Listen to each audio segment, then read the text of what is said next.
Now, before this starts, I want you to put on your happy face and act happy and be happy the whole way through, and don't let anybody. Hey, everybody, how's it going? We're super happy to have everybody here. I'm doing great. I'm doing great. Yeah, are you happy to be here, Jerry? I'm so happy. Are you happy? I'm happy. Really?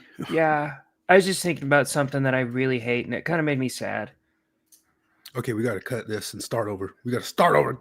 Dang it! It just made me sad. Put on a happy face for the people. I'm sorry. I was just thinking about something I really hate more than anything in the whole world.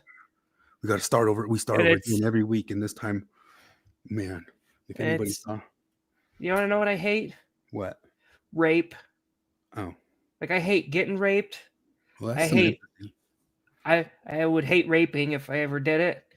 And I don't particularly care for rapers either. I don't like it's just mean and inconvenient. And it's empathetic. Yeah. That's the first I just hate empathy that we've empathied on this time. I just wanted people to know. I wanted to take this moment to roundly condemn rape. What's that empathy feel like? That feels great. I'm starting on my path of empathy. I'm going to start hating other things. Like, I hope to achieve it one day. You know what I also like, I hate people who dismember other people. I hate them so much. 2 causes on the same day. I am I don't think one person can have that much empathy. But seriously, I'm taking a firm stance against them. I know that not a lot of people come out and say it, but I will. I'll come out and say it. I don't like. I'll get around to not liking racism at some point because I know I'm supposed to. But as of right now, I still really like racism. But like, I'll get there. I am on my journey to mavenhood, and eventually I will love killing babies too. That'll be my favorite thing in the world. I'm so against racism that I think that it would be better for the monster in it to kill everybody in it rather than a racism happen. That's not a bad idea. Yeah. Man, yeah, you're further along on this empathy path than I am. I'm a novice. I only hate rape and people who dismember other people, but I'm crawling. Well, okay. I think Flip said he wasn't going to be here tonight. We did not scream and yell at him and say that he's messing us up behind the scenes to put on a happy face in front of the scenes. And then... is he losing his virginity? Is that why he didn't come? Maybe. Whoa, good for you, Flip. Could we? I hope it's not by rape, though. That wouldn't be fun. I hate rapers. I hate them so much. If I could stop all rapers from raping...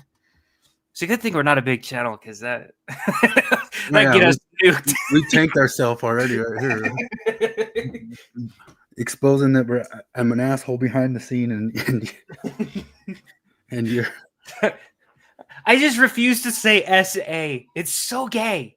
I think you'd have to say it if you were a monetized channel if you wanted. I know, and I just couldn't do it, so I could never be monetized. Like, I could go on the whatever podcast. I'll be like, hey, we found your obscure little podcast. Will you come and get massive exposure, and this will be your career for the rest of your life, and you'll probably get millions of views, and you'll all of this shit, and it'll take off, and it'll be really awesome. I'm like, okay, cool. And they're like, well, you can't say rape.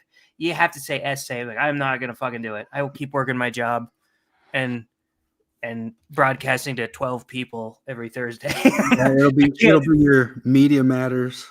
Your Media Matters highlight reel when someday you make it big by saying very simple things like, oh, I don't know. I like lower taxes and being nice to all races. And they say, you don't want this person in your coalition. Look what he said back here. You just said 9 is 10 now, but that's a whole poker table. Nobody else is allowed in. They got to wait for a table. They got to wait for a chair to open to get in. Hey, fuck out. This is an exclusive club. Retards only. Poker table's full. No Homers club. But you got it's a no Troy's club. But you got Troy Levitt. Troy's plural. If Troy McClure were still around, he'd be allowed in. Oh yeah. You know how many of my oh sorry, you cut out. Or I cut out, I don't know. Probably me. I don't know. It seems like it's being dodgy. I hope it's not. So, What's the plan?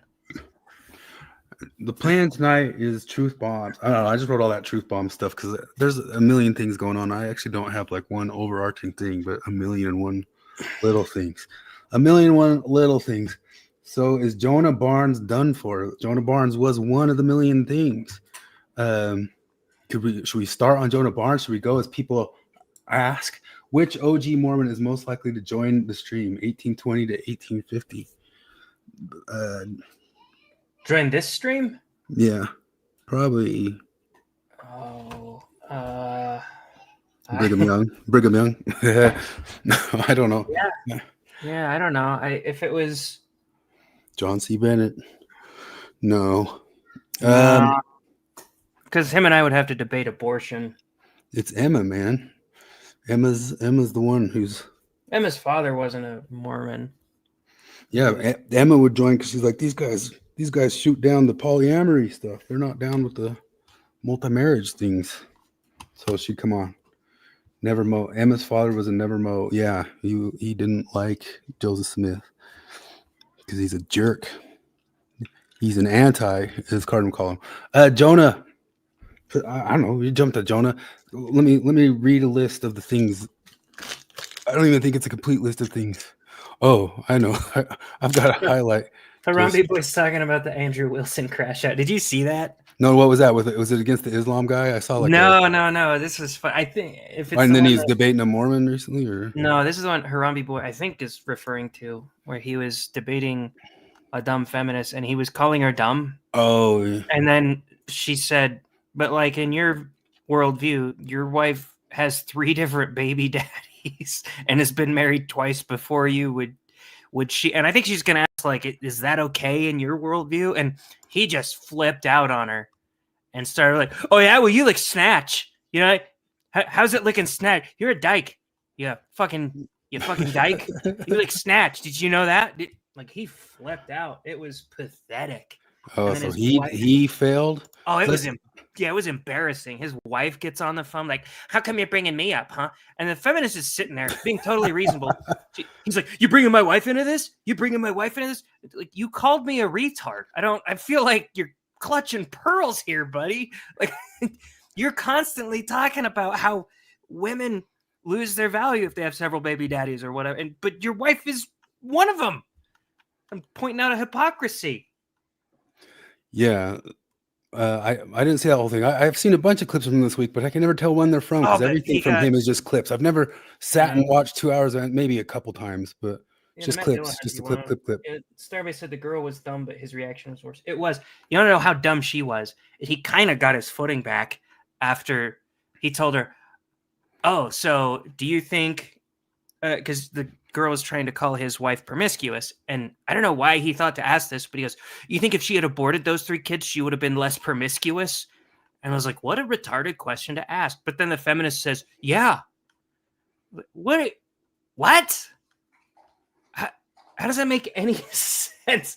And so he started doing his Andrew Wilson laugh, and he claimed that he dunked on her. No. Well, all righty. Yeah, I didn't follow that one to know, but I mean that sounds like just an average week for Andrew Wilson, isn't it? Or is it a special one? Besides his pickle jar week when he couldn't open the pickle jar, like that one lives in infamy. But this one I would say is just as embarrassing as pickle jar. Like his reaction was so cuckish and pathetic. Really? Dang it, man. Troy says Jonah will be fine. Jonah will be fine? No, I think he's done. He's gone. He's out. He's gone. He's done. He's done for. Yeah. Okay. We were going to talk about the Jonah stuff. Explain it to me because I only tangentially paid attention to it. They did the Adam God theory never happened thing, and he plagiarized some work from somebody else. First, I want to start. Now I know why I was missing it. Sometimes like I have these things linked and I'm supposed to remember what the face looks like on it. And I saw it the whole time. I just want to start out with one good clip to set the tone. Set the tone. Is that on the screen? Yeah, it is.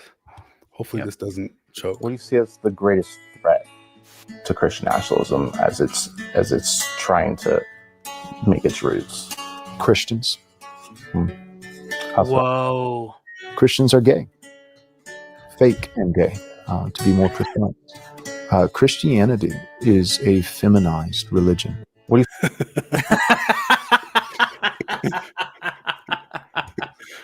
I thought that was gonna be the gayest Reddit mind blow. Like, it's Christians that stand in the way, and I was gonna be like, "Whoa!" That's Joel Webben. He is one of the Christian nationalist guys, and he's actually on Tim Pool tonight. I was just listening to it, although he didn't sound so nuts on Tim Pool tonight. Christians are fake and gay. Yeah, so that is a threat. That is a threat. Here's a list of stuff I got tonight. Longhouse is in the news. Sam Harris. I already wrote fake and gay. That's the first thing I had down there. So we've already covered the fake and gay. Did you watch the video of Akash Singh and how he's getting cucked by his wife?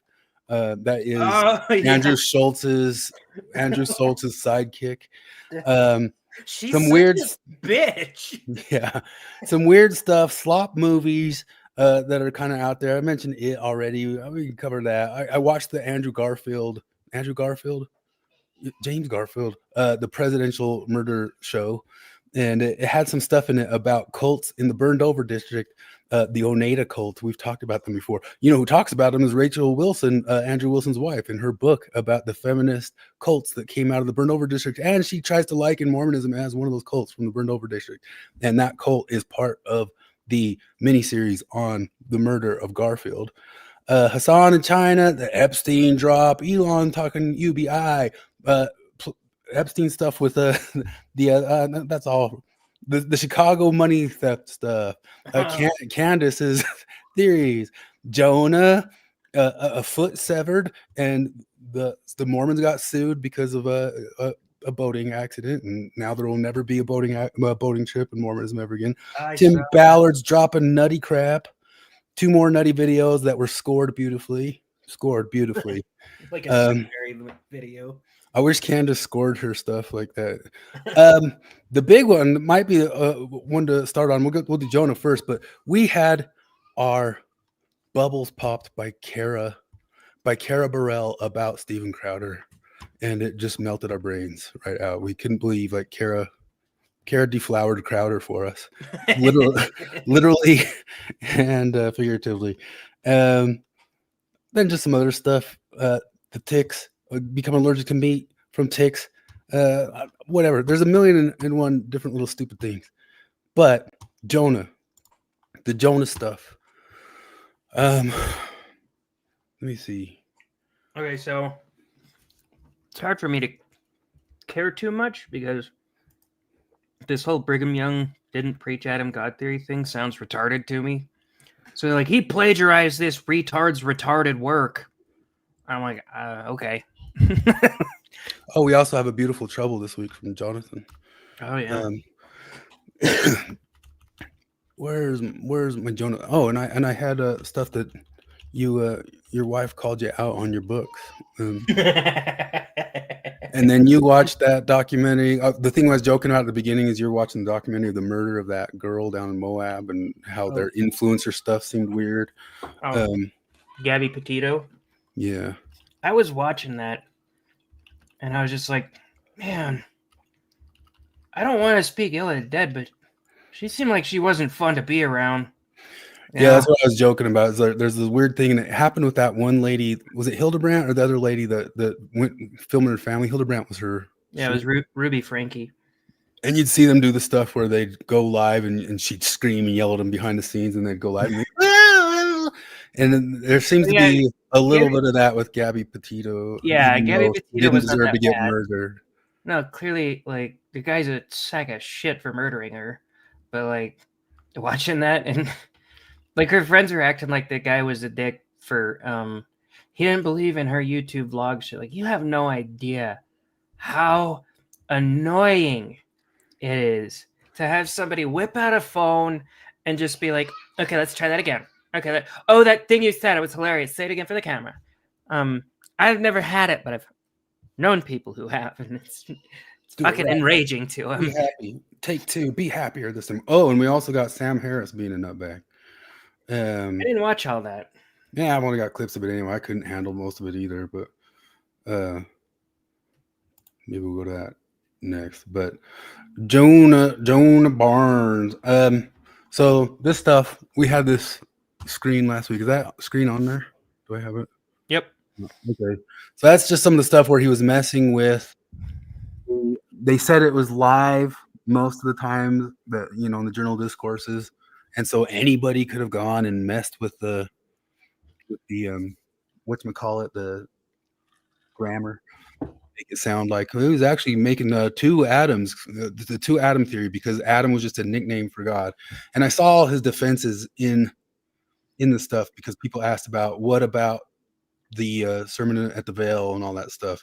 Said, well, that got a little bit Michelle Stoney, because everything that was the Sermon at the Veil, or any person who later, like Orson Pratt, who famously had a problem with the Adam God theory, or some stories about some other people who had a hard time getting baptized because they couldn't accept that, but then they finally accepted it, which is part of their stories. Those are all third-party things, so you can't trust them. That's not just that. Didn't even start with Michelle Stone. She perfected it, but Brian Hales did that all the time. I'm sure Dan. Any third-party things untrustable? Yeah, it's just literally any of them. I don't know. It was because Brian Hale's big thing was the polygamy, and he'd be like, "Well, Joseph never had sex with any of his married wives that were married to other women." And they'd be like, "Well, he had sex with this one. We know that. She testified to that." "Well, yes, but he wasn't having sex with her at the same time as the other guy." I was like, "Wait a minute. Like, they weren't Eiffel, like, spit roasting her? Is that what you said? As long as they don't spit roast her, that's fine." And he'd be like, "Well, it's just in the same time frame." And like, "Well, this person said that he had sex with her within a week of when Joseph Smith had sex with her." And he'd be like, "That was a third-hand account, and we can't really trust it." Yeah. All this stuff we started talking about forever ago, because it was even Taylor Petrie who went to one of those Sunstones and started arguing for the Mormons that they should start getting really postmodern in their defenses, and some of the postmodernism that we were joking about, because there's all the Foucault stuff of who's to say, what's to say from the time frame, you know what I mean, type. You can who's to say, what's to say, anything from any time of what was okay and what wasn't okay. But this stuff gets Derridian, just in the sense of like the way they kind of like change the words about what's a translation versus what was the other word that they use? It's a translation versus a, sort of, is it his mind's eye that he's writing the stuff down in, or is he doing a direct translation? They use some different word for that. So you can start getting Derridian about what the word is that we're dealing with here, if we're really actually talking about one thing or another. And all these words that get labeled down are those words that are put down the exact direct translation, or is it stuff that was aware, or he was able to have aware to him, and you could kind of pick and choose when it was right or not? All of that stuff, you say Derridian, but it's structuralism and post-structuralism. And structuralism is the concept from Roland Barthes that says there's death of the author. And death of the author means all that really matters is who interprets it. And then if you're the one who's doing the interpreting, you can start getting wild with it and interpret what you want into stuff. And so he starts interpreting in that this could have been said or meant a totally different way by Brigham the whole time. He was always just nicknaming God Adam, because that's a nickname for God. And then Adam was so there's two Adams. So any single time, you don't even have to go through all the 233 quotes that people could pull up, because he could infinitely say, well, that one was nickname, that was nickname that time. It was nickname, or that time he's just calling Adam's name, but that was nickname. And what RFM exposed further, which was maybe the bigger deal, was that in that video, they were all praising Jonah for coming down with this. And it's all pretty much lifted. I don't think pretty much. I think it's pretty damning that it was pretty directly lifted, especially like how some of the phrasings go and all that sort of stuff from a dude named Eldon Watson. And RFM believes that he has him dead to rights on it and that he didn't credit it, but that he did mention him in the video. It wasn't a zero. I've got a clip of that right here. Is that shown on the screen? Yep. There you go. It's what God calls the mother of all living. Yes. So I wish I had that same for Adam, because that's where I'm like, yeah, how is this used? But it seems as though that's an example of it being used as a title. Yes. And I'm sorry, I don't have what was the name of that guy? Watson. That's fine. Okay, I'll find it for you later. There it was. And then Carden does say, okay, keep going. So Journal of Discourses. Okay. Remember, Brigham Young is saying all this out loud. No one has a recording right. of Brigham Young. Okay. The closest that we have are people sitting and writing what he's saying as fast as they can, trying to keep up with the guy. Okay.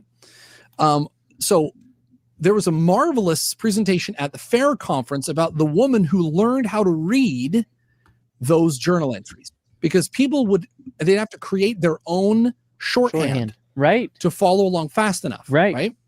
And she gives this wonderful lecture at fair. And she says, I had a friend who said they're leaving the church because of something in the Journal of Discourses. Her daughter or something said this. Mom, aren't you an expert in the Journal of Discourses? I have a friend who read something that's concerning and they're losing their faith. And the mother, who's the expert on reading the original, she says, that's a really bad idea because you can't trust what these things say. She's like, I am the world's expert on this stuff. She's like, you should never make that big a decision off what the Journal of Discourse, what you think the Journal of Discourses says, because it's not trustworthy. This is fantastic presentation. It's a second-hand account in short form. Facing the mic, bro. Facing the mic. Yeah. Why would you look like that? Which is a dicey short form. Who is that guy? I'm trying to jump to it because I thought it was really quick afterwards, although he's continuing to say it. But Carden does say they'll put it in the show notes. But who is that guy? I forget his name. He's got his own thing going now. But... Why would you look like that on purpose? Like you mean to look like that. You're doing. I mean, I guess I'm not one to talk. I'm balding with long hair and I have tits, but it's the mustache, man. It's like there's some mustaches that are good. I don't know. Maybe you'll grow into it. I should stop being a dick. Let me see, because he says it real quick after, because I do think RFM was a little bit, he did mention it, but he was a little bit stringent that they didn't mention it all, or they didn't say that they were going to add it in the show notes themselves. Sometimes they're sitting in the back and you can't even hear them. Like, there's so much issue with that. Now, occasionally, more than one person wrote down the same talk. Yeah. Okay. And sometimes that gets fascinating. That gets interesting. So now there's the quote from Brigham Young, which some people are screaming at the screen right now, and they're saying, "What about when he said that that the same character that was in the Garden of Eden is the father of Jesus? Yeah. The same character is, and he says it's Adam. Obviously, that means Adam is the father of Jesus, like Mary's husband type deal, right? So fascinating, because that very talk was listened to was Man, where is it? I thought it was right after. I'm just trying to prove that they said they were going to put it in there, but no. Oh yes, Jonah. Oh, yes. Dude. One is in the Journal of Discourses, and that's the one that everybody reads. Okay, so it's in here underneath. wow, that's amazing. I don't even know what he just said. The Jean Caruso thing. No. Okay, and this is the woman who's the #1 expert on the Journal of Discourses, and she herself says trusting the Journal of Discourses enough to leave the church over it is a really bad idea. She's like, that's not a good idea. I'm the expert in shorthand of the woman that copied down Brigham Young's speeches, and I don't say this flies. And now there's 2 copies in the Discord. Okay, I'm pulling it up. This one right right here? here? This one right here? Okay, right here. No. So on the left is Journal of Discourses, and what does it say? Jesus, our elder brother, was begotten in the flesh by the same character that was in the Garden of Eden and who is our Father in heaven. Oh, well, everybody goes, well, that's Adam. He's saying Adam begot Jesus' physical body with Mary. One more time. Jesus, which one are we looking at here? Left. Jesus, our elder brother, was begotten in the flesh by the same character that was in the Garden of Eden and who is our Father in heaven. So that's Adam. And earlier in that talk, he's talking about Adam. And you go, oh my gosh, he's saying Adam is literally the physical father of Jesus of Nazareth, right? Okay. Now, here's a second account given by a guy who heard the exact same talk and fills in some interesting details. This is from Ben Rich, who says, Jesus, our elder brother, was begotten in the flesh by the same character who talked with Adam in the Garden of Eden and who is our Father in heaven. So, dude. You know what makes so much sense about this too? If he was teaching Adam God theory more, or even just this one time, he would have. I'm trying to search the phraseology. I'm just trying to prove to give it to them, because it goes back to this, because RFM was calling him out, and I guess now RFM's gone and pointed out on every single one of his answers in the notes. He says, "Are you going to credit Eldon Watson? Are you going to credit Eldon Watson?" And then they also pointed out that it was a big bad thing, because here's the here's the show notes before, and then after the RFM video, they went back in and edited in with help of scholars like Richard Brunson and Eldon Watson. But the thing is like they don't ever mention Richard Brunson at all. So it's all so beyond being like a weird idea. You can see how they kind of washed his balls through the whole entire thing, and he accepted it. And there's a part where he said, "I came up with this, I did this," and all that sorts of stuff. Oh, is there really? Yeah. Oh man, that's Yeah. wow. Okay, I mean, baller discovery, buddy. Like you, because all you did right there was reiterate what that lady that's the expert said. Yeah. I found this quote by her. Hey, Chris, did you know that at one point Abraham Lincoln said, "Pray like everything depends on God, but work like everything depends on you"? Yeah. Really. I discovered that he said that. You didn't know that he said that, and I discovered it. This is my work. Yeah. So here it is. Like, Who did this? That's the power of punctuation. Who did this? The Who did this? punctuation here. I did this. You did this. I did this. But I found some guy showing this. I found some guy who showed this. Wait. like, what did you post it on the screen or something like that? You're all confused, but what if the punctuation's different? And I thought, that's a good point, because there was no punctuation. No, he was speaking. There was no punctuation at all. speaking. He didn't vet the stuff. Was It's all- he wasn't writing. He was speaking. He was speaking. Oh Speaking. my So the king- Jonah. Dude, this means literally the Adam God theory never actually Oh, happened. there's more. So then if you read a bunch of things, it's a lot of stuff like, Jonah, you got to get this. I'm so grateful, Lord. You got to get this published. You got to get this stuff out there. You got to get this, And then, of course, since RFM and Bill Rail completely blew this episode up, Well, it's like, I guess I would be like if I were in the Mormon apologist world, I'd be so fucking stoked if I like found out that like actually every single document that was about polygamy was totally forged, so that's not an issue anymore. Like, oh thank God, that's so hard to apologize for. Holy shit. Whew. So I would be so stoked to believe that Adam God theory didn't happen. I don't really have a dog in the race because I'll be honest, Adam God theory never really interested me. I was out of the church by the time I saw that, and I was like, what is Adam God theory? And it was like, Brigham Young said that Adam was God the Father. And I was like, wow, that's weird. And then I never looked into it any further, so I don't really care. So kudos to RFM for being an autistic hero, willing to just really dig into this. Well, he also didn't just dig into it. He'd known the stuff already because he'd tried to go down that route himself, like at some point or another. And he'd known about the Eldon Watson dude, and the Eldon Watson dude has his stuff published online. Like the whole report is online, and it's been there for like 20 years. And all sorts of apologists like RFM was know all about it and that sort of stuff. So then you get people like in the comment section saying stuff like, "Praise be to Jonah Barnes for putting this together. Holy crap, the church is so blessed from your research. And Jonah, please submit an article to the Leahona if rejected. Submit to LDS Living. This is game changing," and it's got stuff like that all the way throughout it.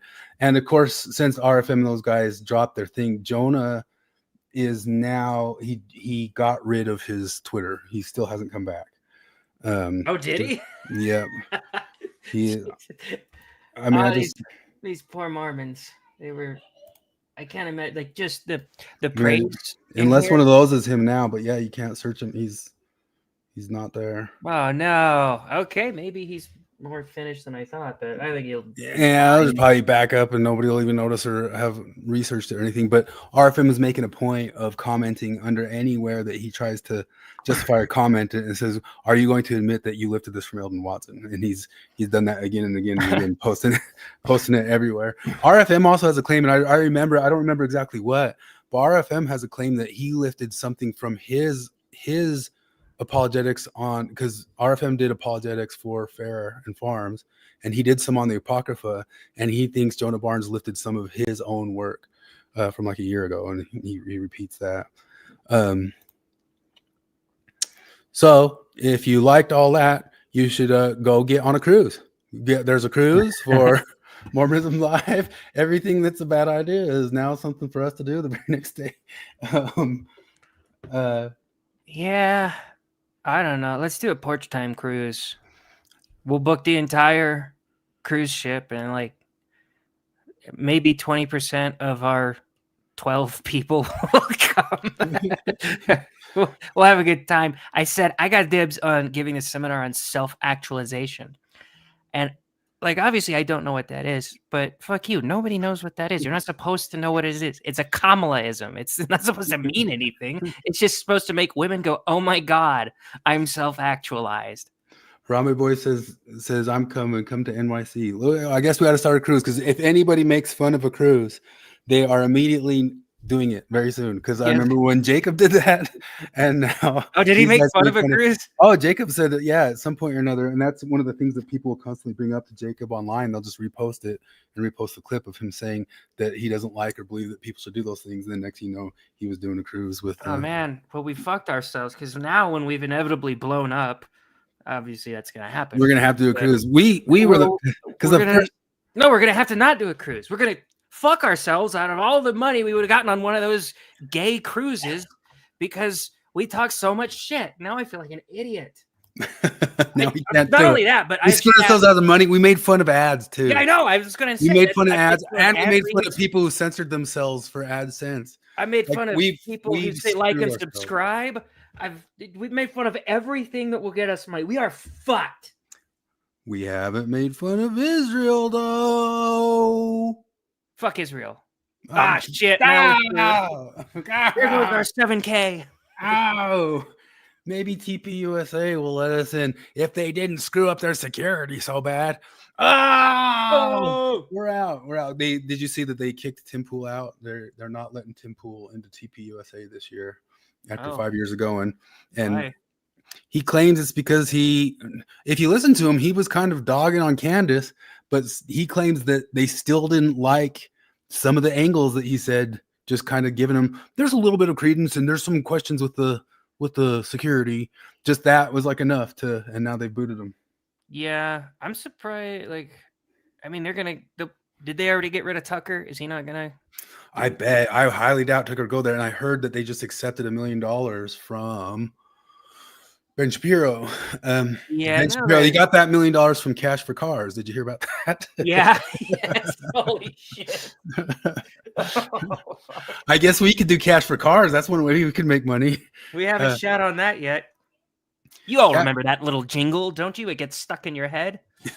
If people don't know about that one, Cash for Cars is one that Ben Shapiro's been pushing for years, and it got exposed this week that they give away 1/3 of 1% of the money, and the money that they do give away all goes to Orthodox Jewish kids to go to summer camp. That is so fucking. You are giving the Groypers so much ammo, Ben. Oh my god. That is the most stereotypical Jewy thing you could possibly do. Oh my god. Do you remember when Sam and I haven't even noticed Sam and Tanner for a while. Do they still do stuff? Does John DeLynn still do stuff? Maybe I follow my algorithms too much, man. I lose track of people and I go like, oh crap. I have not watched John DeLynn forever. I actually don't think he does Mormon stuff anymore, although I'm sure he's been constantly posting. But I don't see Sam and Tanner at all anymore. Maybe I just beat up all the Tanners and they're gone. But I remember when they did a cruise and we were looking at it. And they went to Costa Rica. That was their thing. This is one. Troy has a good idea. Maybe the Porch Time cruise is more of a wine and beer crawl in downtown Salt Lake City. I'd pay for that. Yeah, that's what we should do. And a poker game, because we could almost fill up the table if everybody made it. Yeah. The only people completely blocked out of all possible monetary gain from internet. We got to take each other's money in a poker game. I'd do a pub crawl in downtown Salt Lake. That'd be fun. That'd be sick. Yeah.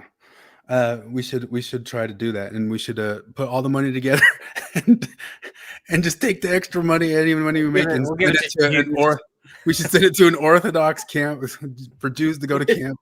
Write a check and just put the Jews. We'll say for Jews to go to camp. The Porch Time Jews for camp guys. Harami Boy says, I'd have to think the Sam and Tanner doing Exmo stuff is not very cool in LGBT. Maybe they give it up.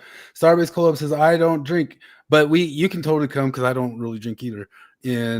But maybe I would do it that night if we had that thing going on. But yeah, I drink maybe once a year. I feel nothing and then have all the hangover, which is the only reason I'm next day. And Yeah, you cut out again there. I said, well, I was just repeating what I said. Yeah, I barely don't. The past 4 of the last 5 times I drank, I felt nothing but had all the hangover. I only drink like once a day, really. That's my. I'm just kidding. I don't drink every day. I drink on Thursday nights. That's my drinking night. I 100% don't think it's for any sort of discipline or anything like that. I think it's because it just doesn't work well on me. You know. Yeah, that's Morgan. Morgan just doesn't like it. I don't know. I like it when I get there, but yeah. See, Morgan can't drink fast enough to get drunk, and it just kind of fucks up her stomach, and not just the next day. Like it fucks up her stomach right away, so she doesn't like it. Mm-hmm. So I think Carah Burrell went on the cruise with Sam, and they're not friends anymore. If people don't know, we think it's because I think they were smashing clams. They were trying to talk each other into smashing and all that stuff, and Carah was too trad for it because Carah comes from the school of Gavin McInnes. If you didn't know, did you know that she's seen all the Gavin McInnes? And actually, she kind of proved me right. She's seen more Gavin McInnes I have apparently. But how do you watch that much Gavin McInnes and come away that unfunny? Like he's not like he's a very funny guy. That is true. How does you were just asking like how does Gavin McInnes stay cool with the Groypers and them when he's I have no idea. He's totally down with Israel. Yeah, that Israel thing is a real sticking point for those Groypers. But like him and I guess Compound Sensor, Anthony Cumia doesn't really care about Israel. Gavin likes Israel. Devin Tracy loves Israel. So, I honestly think that if you notice it, a lot of the people from New York, the ones who have more experience with Jews, like there is a Jew in my band, and I have to be careful to not praise Zionism around him. You know, he would flip his shit if I did, and he's the Jew in the band. And I think that's kind of one of Gavin's points is Gavin and Cumia know a bunch of Jews, and like a lot of these guys just aren't that. You know what I mean? And the Groypers try too much to say it is a problem of Jewry, which I saw some other guy kind of criticizing that tonight, is saying, when you guys do that, in a weird way, we're celebrating Dick Cheney's death tonight, but Trump couldn't go. Old Darth Vader doesn't like new Darth Vader. But if it's just Jewry, it gives a pass to all the whiteys who did it, like any sort of the neocons or any part of it. Hardly any of them were Jews. It's like, so if it's just Jewry, well, what about all those guys? It's like giving them a pass in a weird way. But I think one of the best things, and I've said this before, one of the things that Jay Dyer is useful for in this world, especially when he debates Fuentes and all that stuff, is pointing out how fake and gay Catholicism is and how much Catholicism has done just as much, if not more, as the Jews ever had. And he's trying to talk us into that sort of ethno state. But not that any of it's good. I'm not down with any of it. I don't like the fake and gay Catholics. I don't like the Joe Webbin fake and gay. I only like that I'm fake and gay, but I might be a federal agent. Well, that was my name tonight, Fred Errol Agent. Gotcha. You've been a Fed this whole time. You got me to say such depraved things. Yeah, you're out of the market. I took you out of the game. It was. That's how we do stuff. We're there to smear stuff. We're there to spatter stuff out and then just make people untenable for the normies. You're now out. I got you out of it. I got everybody else out of it. Now all we can do is play poker and pub crawl and go on cruises. Yeah. We should all go to the RFM cruise. That's what we should do. Well, I guess they were saying the other night that their thing's sold out right away. Oh, really? I bet it's true. Yeah. Yeah, probably. I have to imagine RFM would be fun to hang out with. Yeah. What's the take on that one? Yeah, I mean RFM is a funny dude. Let's see here. Let's go. Let's show what we were talking about with Carah. Okay, this was a whole rabbit hole that she sent me on, but I'm not mad at Carah about it. I'm mad at Crowder about it. If I can find it. Hold on. Yeah. That was. It's just let's save the surprise. That's how I went from being like alt-right adjacent 6 years ago while I was Mormon and in the church. And I think this is an important story to share at this time. It's embarrassing, but it's an important story to share given everything that's happening with Charlie Kirk and Jimmy Kimmel's show being canceled. It just goes to show that so many times when you're Jimmy Kimmel. So guess who's super happy about the Epstein files coming out? Not Jimmy Kimmel. Not Jimmy Kimmel. in Yeah, he's these worried about his buddy, right-wing isn't he? spaces, Yeah, he helped start a restaurant with Epstein's chef. Yeah. I'm sure he's just ecstatic about it. project your values. I was projecting my own competency onto people like Steven Crowder. I was projecting This my is own my adherence favorite. to the truth. Have you ever felt That's that way? That's the funniest joke she's ever told. Flip made the comment last week, like, this is the first time she's ever made me laugh. Congrats, Carah. You made us laugh again. Like, so I was just so like super competent and smart and stuff. And the only reason I thought Steven Crowder was cool is because I projected how competent and awesome I am on it. That's what happened. That's totally what happened. You're just so amazing, and you just assumed he was as amazing as you are. And then one time you're like, you know what? He's a little bit less amazing than me. I've been amazing the whole time. It's just he's a dildo. I think every single one of us and everybody I've ever met who kind of follows Crowder has always just kind of had like one hand off of Crowder, like a little bit like, oh yeah, there's something weird about this dude, but yeah, he gives some good information or like looks up the immediate stuff or has answers and citations to a lot of the things. Joking, I maybe laughed twice in all the years I've seen him, but I do not look at Crowder as my the guys he has around him are pretty fucking funny. He's good at. I think it was Flip. No, well, now he has what's his name? Nick DiPaolo there. Nick DiPaolo's the man, and he's way funny. But he's fucking hilarious. His Dave replacement, that current guy, is not funny. Who's that? Is it Gary? I don't even know what his name is. He seems nice too. The fat dude with a beard. Yeah, he seems nice, but I have not laughed at him once. He's not Dave Landau. He is not Dave Landau, but Dave Landau got canceled by the Blaze just this week, as did Alex Stein. So there is something to say about Crowder's abilities on YouTube. Somehow Crowder's abilities float better than the comedy of Dave Landau, and which is true. If you watch Dave Landau's show, you're just kind of getting them kind of riffing on some stuff, and they didn't really know much about too much, other than they're kind of normies, what I mean? Yeah, well. So, yeah, with Crowder, I remember I'd watch him quite a bit, especially his Change My Minds. And then I remember, like, Biden's first press conference. It was a big deal because he didn't have a press conference because his brain was fucking melted, right, for a long time. And then somebody asked him about the press conference, and, like, right before he was about to have it, like a couple hours, and like, are you ready for the press conference today? And he goes, press conference? What press conference?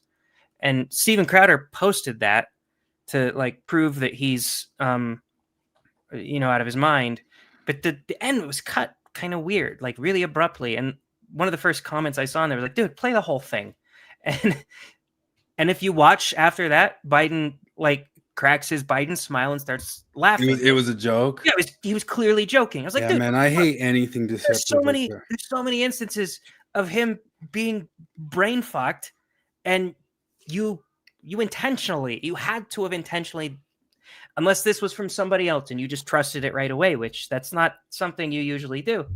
So I kind of kept him at arm's length after that. There's a lot of stuff I really appreciate about him. He just reminded me one today of his thing back in the day where during the Supreme Court trial of the cakes, he went around to a bunch of Islamic bakers to see if they would bake a cake.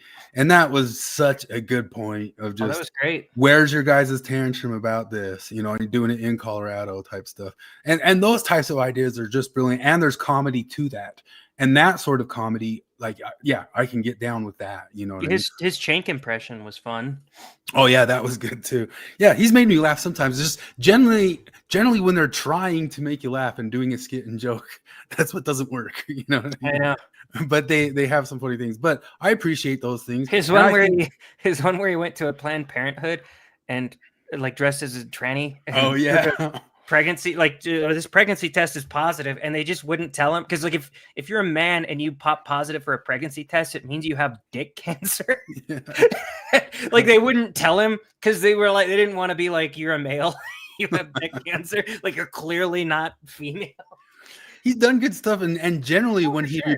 when he reports news or covers things and shows his citations and stuff, he does that better than almost like any channel, especially like including all the citations in the He show. does. Well, like he hits on things like the whole idea that George Floyd pointed a gun at a pregnant woman's belly. Anytime that gets brought up, he points out, no, she wasn't pregnant. Like, it was bad because her kid was in the house at the time, but no, she wasn't pregnant. So Which stop is saying true. that. I've seen him often, which is weird about that Biden one, which maybe he didn't know. But I've I seen have a lot to of times where assume, he's talked people down from a line that sounded good, but it wasn't Mhm. what it looked like. You know, it was a little bit more to that story. That's not the thing that you think it is. Oh, but And I believe wholeheartedly that he's a dick to deal with in real life. I bet he's terrible. And then on top of that, I think there's something a little bit revealing about what he revealed about Daily Wire, because I think some of the stuff that's been coming out recently about Daily Wire and Shapiro and how they're tanking in certain ways is that they do strong arm people behind the scenes. And I thought he was a little bit petty at that time because it was just an offer. But you know, maybe he felt it was dickish. But it's useful nowadays. It seemed like he was terrible to his ex-wife. I bet you he was terrible to be married to. Oh yeah, I'm sure. A bunch of other weird little stuff has come out, but this thing here, like we were just saying last week, that he had raised a bit because he'd gone down a lot for us. He somehow stayed afloat, but he raised a bit in our sights because he's kind of the one threading the Israel thing, right? You know what I mean? Yeah. In our view, we thought like he was like, yeah, Israel's got questions, and it's not anti-Semitic to question those things, but also it's douchey to go way over extreme. He's one of the only ones kind of willing to say that. Well, and also he's smart enough to point out that we're paying more every year for fucking soda and candy on SNAP benefits than we give to Israel in like a decade. So he was going back up. It's been a long road for the Crowder. He was going back up, and this thing shot him right back down to me because it popped. It's like the Jordan Peterson thing, something you thought you knew about somebody all along, and this turns out to be something from the beginning. It just burst your bubble the whole way down. I'm just kidding that bad, but I was kind of pissed about this. To content creators and figureheads of the right wing at the time, only to find out I didn't have the words, but that's what fascism is all about. It's about hypocrisy. Carah, I wish you did your video better and didn't add stupid things like that to it, because you popped my brain here in another way.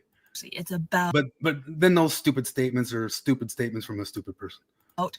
Not do what I say, not what I do. And the simple answer is I got a giant wake up call of cognitive dissonance. Carah, there is a mountain of do what I say, not what I do on your side, and I know you're just not looking at it. One day on Twitter, Charlie Kirk, he was doing these prove me wrong things that were kind of started by Steven Crowder. Thankfully not too far gone, but I was really far gone, you guys. I was listening to Gavin McInnes every day for years. I would doubt you could find another girl who listened to more Gavin McInnes, the founder of the Proud Boys, than me. And Steven Crowder had this video that he uploaded then, and he was talking to a college student about abortion rights. And I was a child's rights activist. I was working for a very conservative nonprofit at the time. And I had this cognitive dissonance going on already inside of me, knowing that people who don't want to have children, we shouldn't force them to have children. However, I was pro-life. And I was listening to this little debate between Steven Crowder, who's very similar to Charlie Kirk in a lot of ways, debating this college student.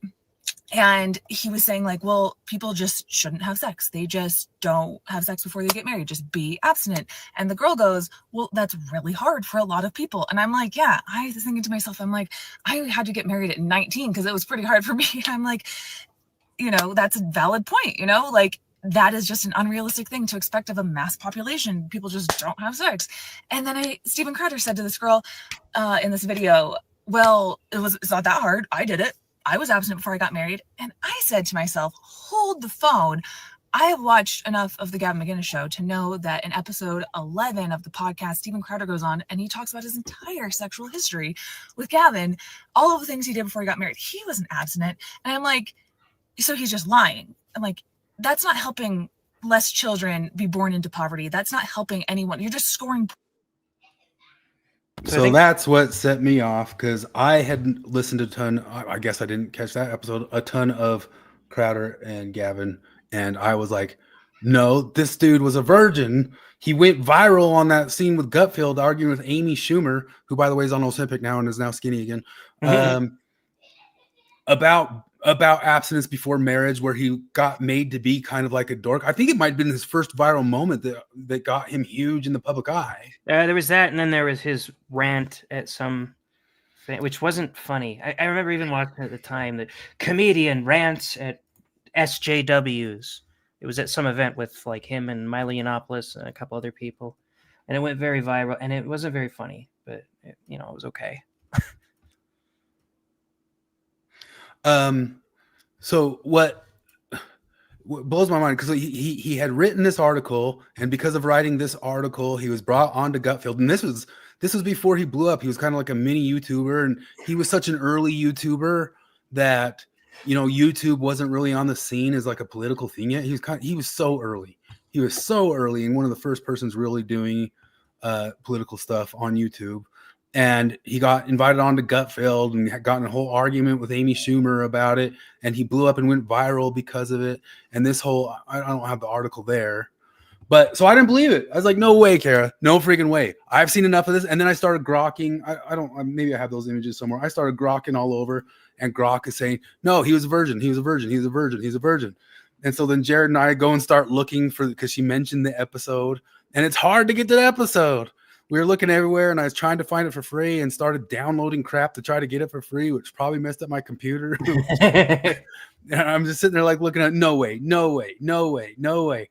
And so then I look at it, and so then I finally get it and find it, and I've got it here, and I'll show it. It's behind a paywall. You think you get in trouble for that? Although I've got it saved on my other thing. But nah. Here's a weird question. In this, just pay attention. Crowder sounds like such a fucking dweeb in this. Does he have like some vocal surgery or some shit like that? Because he sounds like such a fucking He's nerd. had 1,000,001 surgeries. But beyond that, one of the things that drives me nuts about Crowder is try to listen to him any day. He's kind of like a hypochondriac. Every single day, one of the first things he does is say he's got some sort of sickness or some sort of cough, or pulled some muscle, or pulled something, or something's messed up.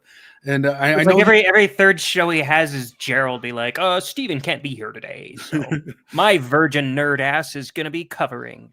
Do you remember he had that surgery on his chest to take out that high? What are those things called? He had like a concave chest, I think, didn't he?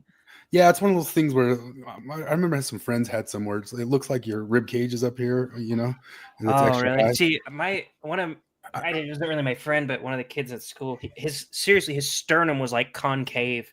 And one time he like takes his off and he like pours some fucking Fruit Loops and milk in there and starts eating. It was funny as hell. My thing went off. Okay. Well, let's listen to this here. What's up with your camera there?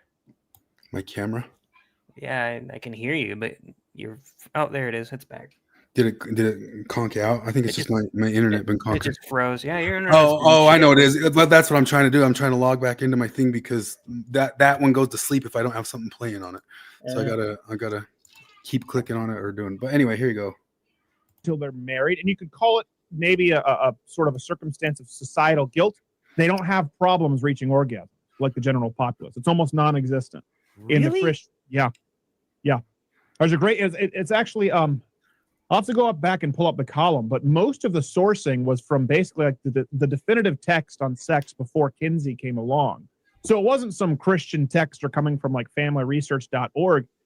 I think a big part of it is there's just a sense of real trust. I do know that. I mean, I don't know about you, Gavin, but if someone sleeps with you on the first date, I don't think highly enough of myself where I'm like something better can't come along. So that's the only explanation I can have, where I know there is a lot of trust in just sort of displaying that self-control. I come from a world where it was about punk rock and hedonism, and our friend just died of heroin. So the fact that she didn't wait 3 dates was like, oh, she's alive. There wasn't a lot of judgment in that area. But I get what you're saying. So wait, you slept around in high school?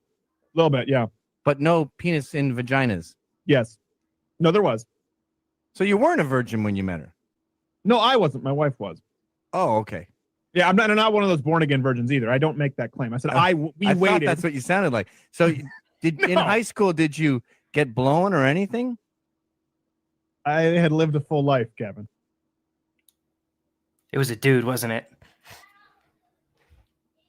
Yeah, probably. Well, that's one of the other things that people have talked about him over the years. Because I've got that here. But what drove me nuts is because like I tried to grok this. Like there it is on Grok and a bunch of different stuff. And it says, no, he was just talking about.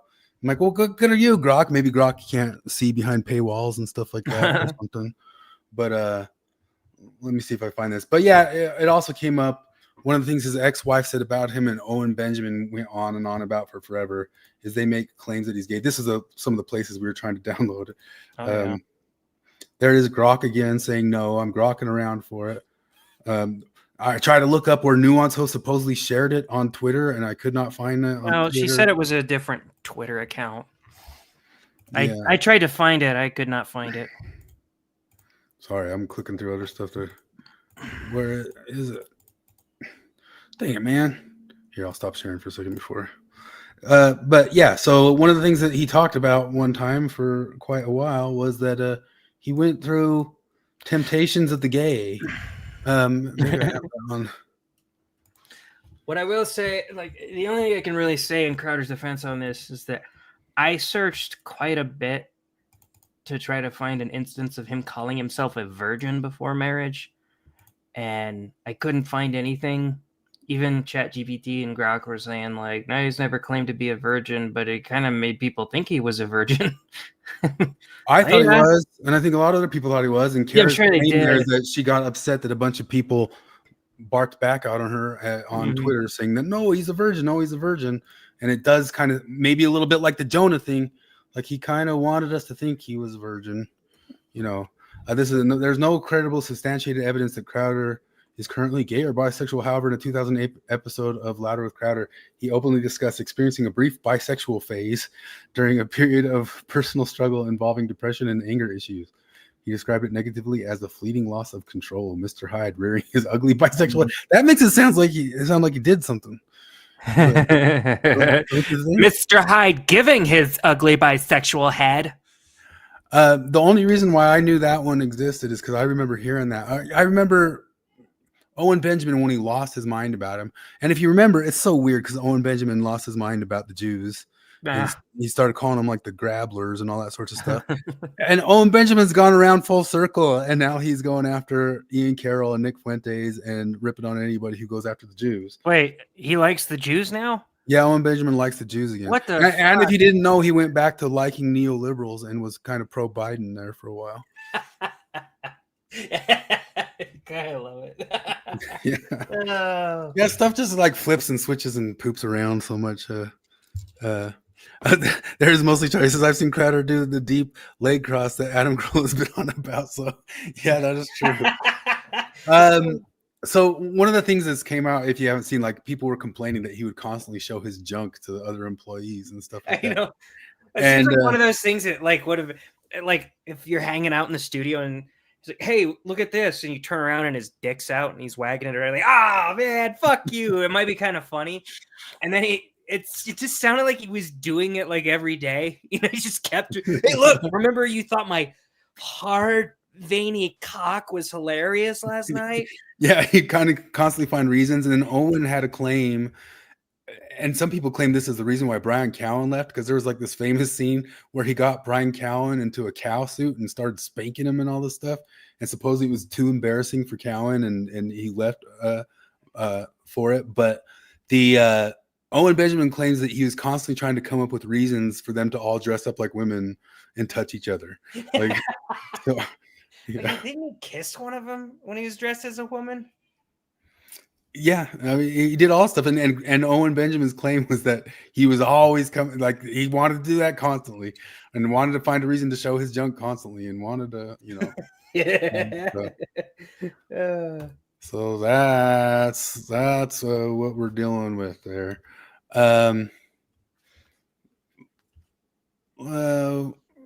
Let's get to what I had the. We're done with Crowder. That's the Crowder clip. Crowder's back down. Maybe he'll come back up if he does us some good just keeps his nose clean for a while, doing good work. He had a good one on Islam today. Which, if you talk about like Sam Harris and all these sorts of guys, because Sam will still talk about, I was joking. It says, if the facts were different, I would have been correct, which is basically what he said about COVID. But this is what I stand by, that if it turns out that Candace is right, this will be my defense. This will be my defense because I think she's off a rocker, but she could be right. It's not 100% impossible. And if she's right, I will invoke that if the facts were different, I would have been correct. Did you ever notice the deep leg cross before? Yeah. Because I was painfully aware of it all the time. Yeah. I mentioned it last time. I didn't do what Corolla did of noticing that it was highly there for Democratic politicians, and they'd almost kind of like do a competition of how far they could cross it over if they were all in the same room together. And then he was making a joke this week that Pete Buttigieg doesn't do it because he's supposed to go the other way a little bit.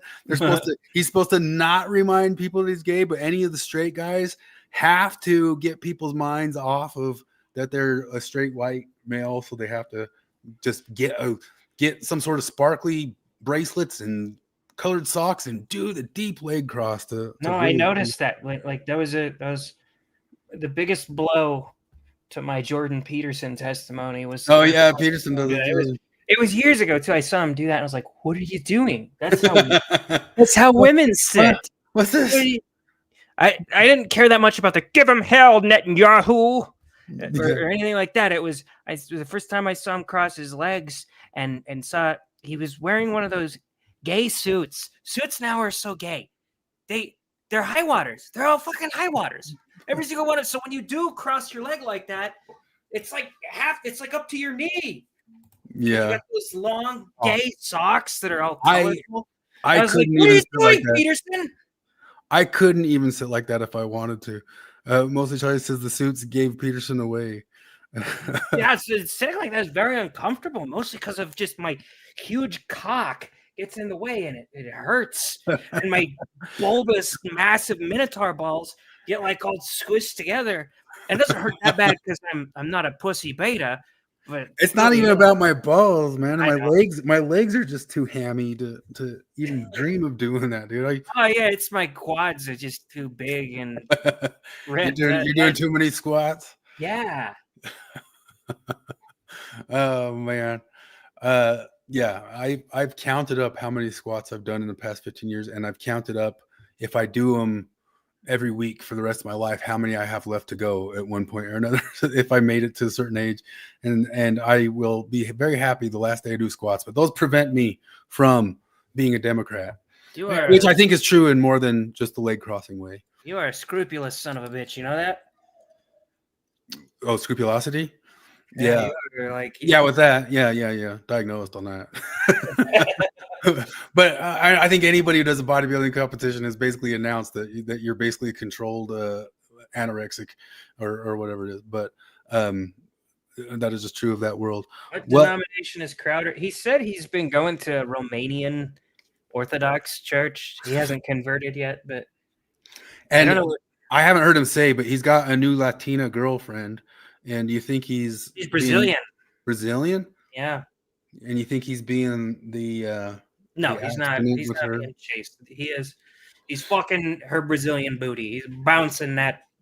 He's gone kind of Rollo Tomassi red pill too. Like occasionally he'll do Rollo Tomassi style videos about women and that sort of stuff. He had that change my mind recently where I think he knew it was going to trigger this feminist retard, but he played it masterfully. When he mentioned his girlfriend, he said, "My woman." Oh, you're a woman, huh? You're a woman. he played dumb, but I'm pretty sure he knew what he was doing. But like, still, it was a good thing to do. Like, of course, I call my wife my woman sometimes when I'm around people that I think it will bother. So I totally get that. And I'm like, well, okay, would it piss you? But he didn't do the right thing. What you got to do when they say that is like, she calls me my man all the time. Like, does that bother you? That's kind of possessive. I mean, she possesses me. Oh, it's possessive. Do you possess her? Well, yeah. Like in the sense of dating, you fucking retard. Of course. Like I possess her as she is my girlfriend. My is a possessive word. So I could say my woman, I could say my girlfriend, my wife. All of those are possessive. They're things I possess. They're people I possess. She says my husband, my man, my boyfriend. She possesses me. That's what it's like when you get in a relationship, you fucking retard. Crowder uses the woke sounding my front hole person, and they're like, "Well, why? I thought you weren't woke." Oh, was that a woke term? Oh, I was just making it clear. Did you see that? I do got to say, we got to give credit to Carah for pointing that out, and I didn't believe her, and I went and searched it and didn't believe her, and saw. But also, the remaining part of her video, she claims those fascist right wingers never admit it. And the very first thing, because I was like going off on you guys, no way. I've seen it. No way. And then the second I saw it, I said, she's telling the truth, which is what we do, And here we are proving and saying, oh, but I guess maybe we're not fascist enough. Yeah, you got fixated on that, like autistically. Yeah. I paid $12 for it. I'm going to send an invoice because now I have 1 month of uncensored TV and Gavin McInnes, and that probably puts me on a list somewhere. And now I'm probably listed somewhere as a possible Proud Boy. Now we really won't get any money on the internet or something like that, unless I tell them I'm a federal agent, which I'm trying to pass off right there. But Enrique Tarrio was a federal agent, so or at least somebody who was an informant. But that didn't save him 22 years in prison. Yeah, that's insane. You see, Charles, Starbase asked what denomination Crowder was, and Charles said, "Googling gay church names so I can answer Starbase. Be right back." I told you there was a theme here. The church is fake and gay. What Fuentes wants is fake and gay. What everybody wants is fake. Which one's not fake and gay? Joel Webbin was one complaining it's all fake and gay. Which one isn't? Mormonism. That's what it's true and hyper male, masculine, sexual. More women, at least at one point or another. There needs to be like a cooler way to say straight. Because this is straight as hell. That's not very cool. Super straight. Remember super straight? Yeah, I remember super straight. I'm just saying there needs to be a different word. One that sounds more like oomph. Like gay has a lot of oomph to it, but it goes in the other direction. Like gay. Like if you say I'm straight as fuck, that doesn't have the same oomph as I'm gay as fuck.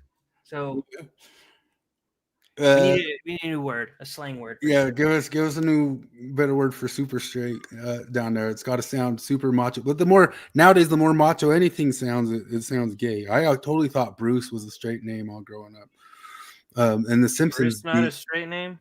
That's the one. You remember the Simpsons had their first gay episode, and they said that they took away the name Bruce, and I was like, what, Bruce? All of my jokes that I make that make people laugh, I stole from The Simpsons. Like that was one of my favorite moments in that. I don't know why. They're so subtly funny, those early Simpsons episodes where Homer's worried in that episode that Bart is becoming gay because he chooses the pink cupcake. And so he tries to take him to the straightest places he can find, and he goes to a steel mill. Yeah, and that's where look at these manly men. And they're like, it's in that song. Like, it's in all right, song guys, time to party. And they start like just YMCA grooving, and he's like, Homer's like, you're all queer, and then just a hand pops out of the crowd and just goes, "Oh, be nice." So I don't know why that made me laugh my ass off. But that's all the subversion they always do with the stuff. Like anything hyper masculine's got to be turned gay. The Cowboys got turned gay. The football got turned to gay. The Christianity got turned to gay. What is it anymore? The only thing that's not gay anymore is being gay. Like the straightest guys I know are the ones that just admit to being gay. But what is an actual super straight cleaver? Did you see impregnator?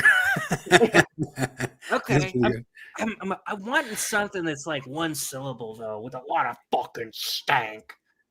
But did you see Joy Reid got confronted on her prior homophobia?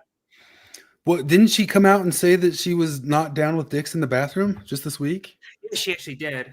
But yeah, being confronted on the homophobia was a while back, wasn't it? I don't remember, but I saw it recently where somebody's asking her, and what her homophobia was her blog post back in the day where somebody had asked her if she watched Brokeback Mountain. She's like, "No, I don't really want to." Like most most straight people, when they see two dudes kiss, kind of go, ugh. That was their homophobia. And far be it from me to defend Joy Reid, but like, I've been pro-gay marriage since I was 15, right? Like, I'm totally fine with you doing that. But when I see two dudes kiss, I go, ugh, gross. It's not homophobia. That was I do the same thing when I see two morbidly obese people kiss. It's ugh. Leslie's got a good point. Even Charlie Sheen, who played the ultimate playboy on 2.5 Men, turns out to be interested in some men some of the time. That is true. But if you actually go back, he was actually accused by Corey Feldman of doing that stuff to the young boys on the set of Lucas too. So, what's his Corey Feldman might be nuts. Neil Patrick Harris played Playboy too. But did you ever watch the Harold and Kumar movies? The first one. So there's that scene, and Neil Patrick Harris was in all of them. There's that great scene where it has his actual husband, and like everybody's fawning over it because he plays himself. Everybody's fawning over him and talking about how gay he is, and him and his husband kiss, and they're like, "All right, I'm going into the dressing room, ladies," and they go and they they close the doors. Like, oh fuck, dude! I told you no tongue. That's disgusting. Like he's posing as being gay. I told you no tongue. That's disgusting.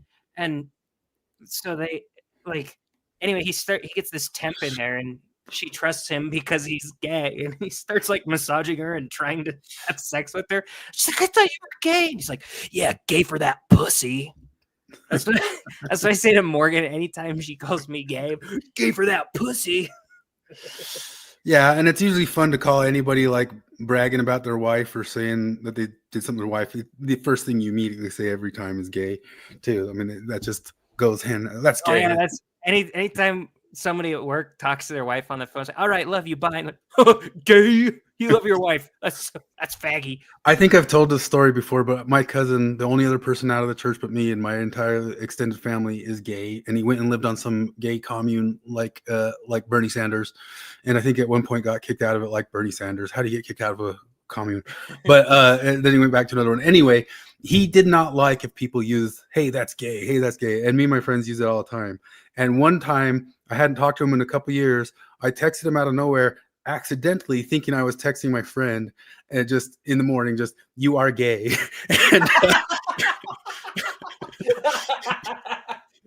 And he was one of the ones who did not like that, did not have a sense of humor about that. And he just finally, after a while, texts me like, yes, I am. And I just go, good talk, and I to be honest, I mean, he disappeared off in the communes, but I was just been like since then. She's like, oh, sorry, man, I meant to text that to my husband. That would have been good. Yeah, out of nowhere, like in the morning, I did it to my friend, and his name's Adam. His name is Adam, and this is the 2 Adam theory. I got messed up by the 2 Adam theory, man. Wrong Adam. Oh gosh. Change one of their names to Elohim. They'll avoid the confusion. You want to hear something trippy too? I'm gonna say the last names, but the last name it was always.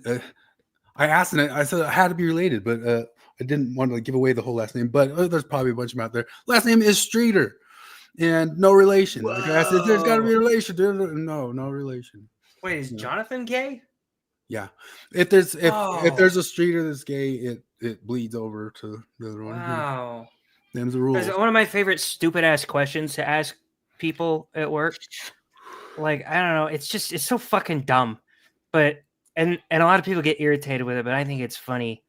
Is like there's this dude named Pat, but and I was like, Pat, like the name's Patrick, right? And he's like, yeah. It's like, holy cow, are you related to Patrick Stewart? And he's like, no. What about Patrick Swayze? Shit like that. And he thought it was funny. Most people just get annoyed. Like, what the fuck? And they'll try to explain it to me. And like, you think I don't understand? Like, it's like the autistic kid that worked with us, and he was. I'm sitting there and asking. We work in an airlock, is what it's called, and I ask someone, "Hey, if you had to guess which one of the guys in this airlock is a virgin, who would it be?" Like, what? You just gotta guess. Which one looks the most virgin like? And they're like, you. And I'll be like, no, it's Aaron. And Aaron's over there and he's like autistic.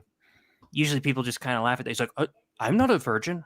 No, dude, you're a virgin. I can tell. I have a virgin radar. I can just tell by looking at you. And he'd be like, I have 2 children. I was like, yeah, but they're Asian. And he's like, my wife is Asian. I was like, yeah, so you don't know because your kids aren't white, so you don't even know you're a virgin. And he's sitting there trying to just explain to me the same way these other people try to explain to me, you can't be related to somebody based on a first name. No shit. That's the joke. Starways Claw says Brokeback Mountain made me very empathetic to the game, and that happened to me too. And I thought it was a very touching movie, although I didn't like the scene in the tent. But I do believe the first time I watched it, I looked away from the scene in the tent. I've seen it a couple times. I thought it was acted very well by Heath Ledger, but it fell off for me when it turns out that the entire thing that the movie is based off of is the Matthew Shepard case, and the Matthew Shepard case is completely fake and gay. And I mean that literally, because he didn't get murdered by random straights, whatever word we come up with, super straights. He got murdered by his gay lovers for drugs. And people still perpetuate that thing to this day. Well, so today is a special day. It's Transgender Day of Awareness, right? So people keep posting like, today is Transgender Day of Awareness, and we need to talk about all the trans people who died violently because of transphobia. And on every single one of my posts, it's terrible when they're killed. We need to find out who is killing them and hold them accountable. Don't look into stuff. You're not supposed to look into stuff. Don't notice. Because not only is the percentage way lower, actually those the wood elves that we always talk about, the base camp, they did an episode on this once, that even like taking the worst numbers, the safest demographic to be in this country is, we should all want to be transgender because it is the safest demographic to be in this country by far, according to the death numbers. But also, if you look into them,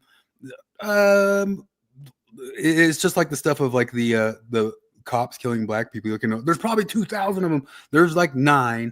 They look up 9. Almost every other one of them were killed by another person. It was doing sex work, and unfortunately, a lot of them have a certain race tied to them too that did the killing. What do you mean? I can't. It's the Jews.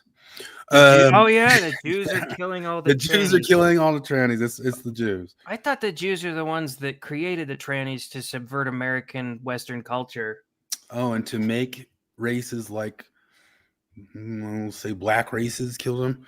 I'm just shooting one out. What the hell? Riso says he's going to use my joke and not give me credit.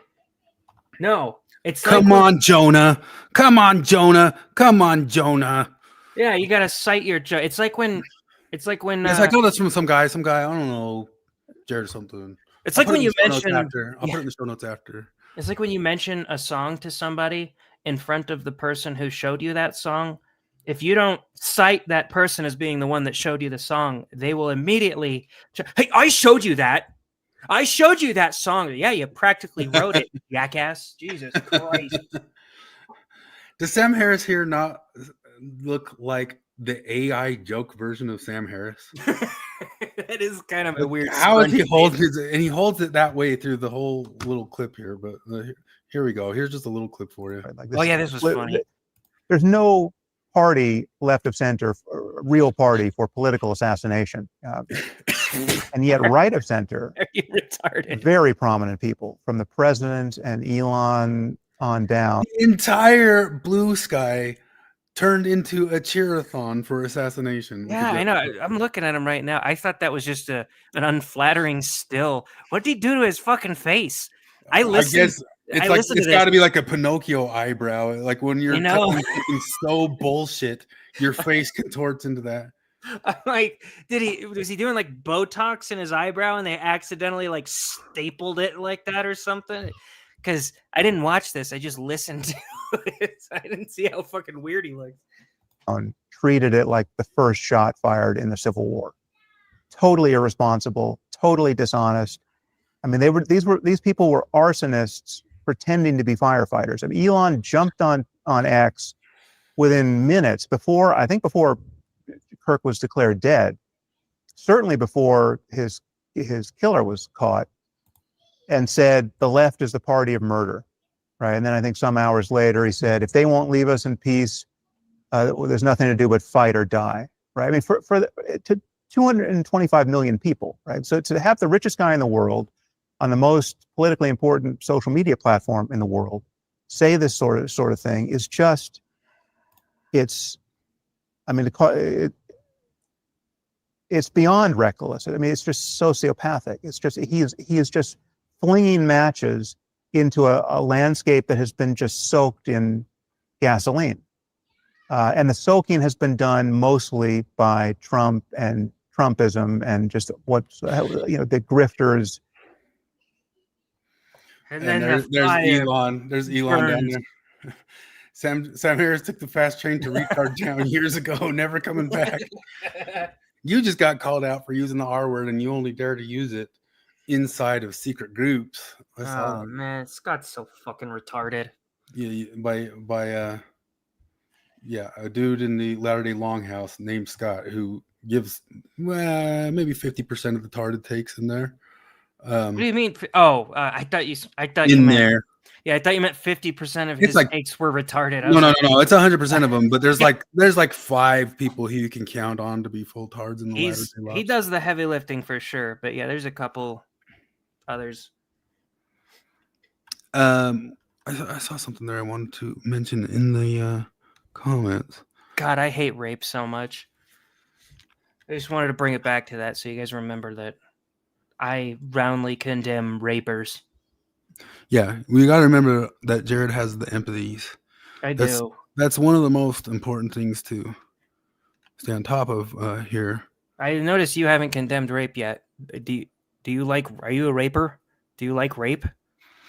I didn't answer fast enough already, and now it's too late. I'm clipping that. Oh, even if I say it now, it's the wrong direction. You have a political dodge answer. No, I don't. One of the things that happens is that people will bring up these things that they don't realize have a history. They have a history of disparity in how people treat and react and take it on. And who's to say, like, what, there's a story about curdled milk in France. There's this little girl and some retard, some slow guy just played a game with her, and he just said it's the curdled milk game. And who's to say what that is? And it's disparity. And think about the black people. Did I dodge it? Did I Kamala out of it?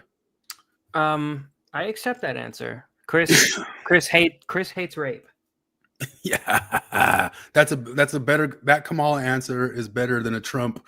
No, I condemn it. I condemn it totally. Oh, he said it kind of weird. Well, it's like they kept asking him because at some point they knew he'd get annoyed. Like, do you condemn white supremacy? Yeah, I do. Yeah, I do. Like for like 2 years, and then they asked him, like, shut up. Like, and Trump refuses to condemn white supremacy. I remember that because I had a friend say that, and I was like, no, he doesn't. And I shared a compilation, and he's like, huh. That compilation comes from Matt Walsh, who is a known racist, bigot, homophobe. And I'm like, what does that have to do with anything? What are you talking? Yeah, okay, I condemn Matt Walsh. Now tell me what you think about this clip where Trump is condemning white supremacy over and over and over, because he's been asked that more than anybody in the entire fucking world, even though it's almost never relevant to him. And it was great because this one lady gets down there and was like, well, methinks the lady doth protest too much. I was like, oh, so you think he condemns white supremacy too much? That's what it is. Like, because it wasn't enough. And I was like, oh, he does it way too much. You guys ask him too much. You guys ask him all the time. So yeah, he was going to do it. And by the way, if he was secretly racist, what do you think he would say to that? Like, I've thought about this before. If I'm like a prominent politician, or like I don't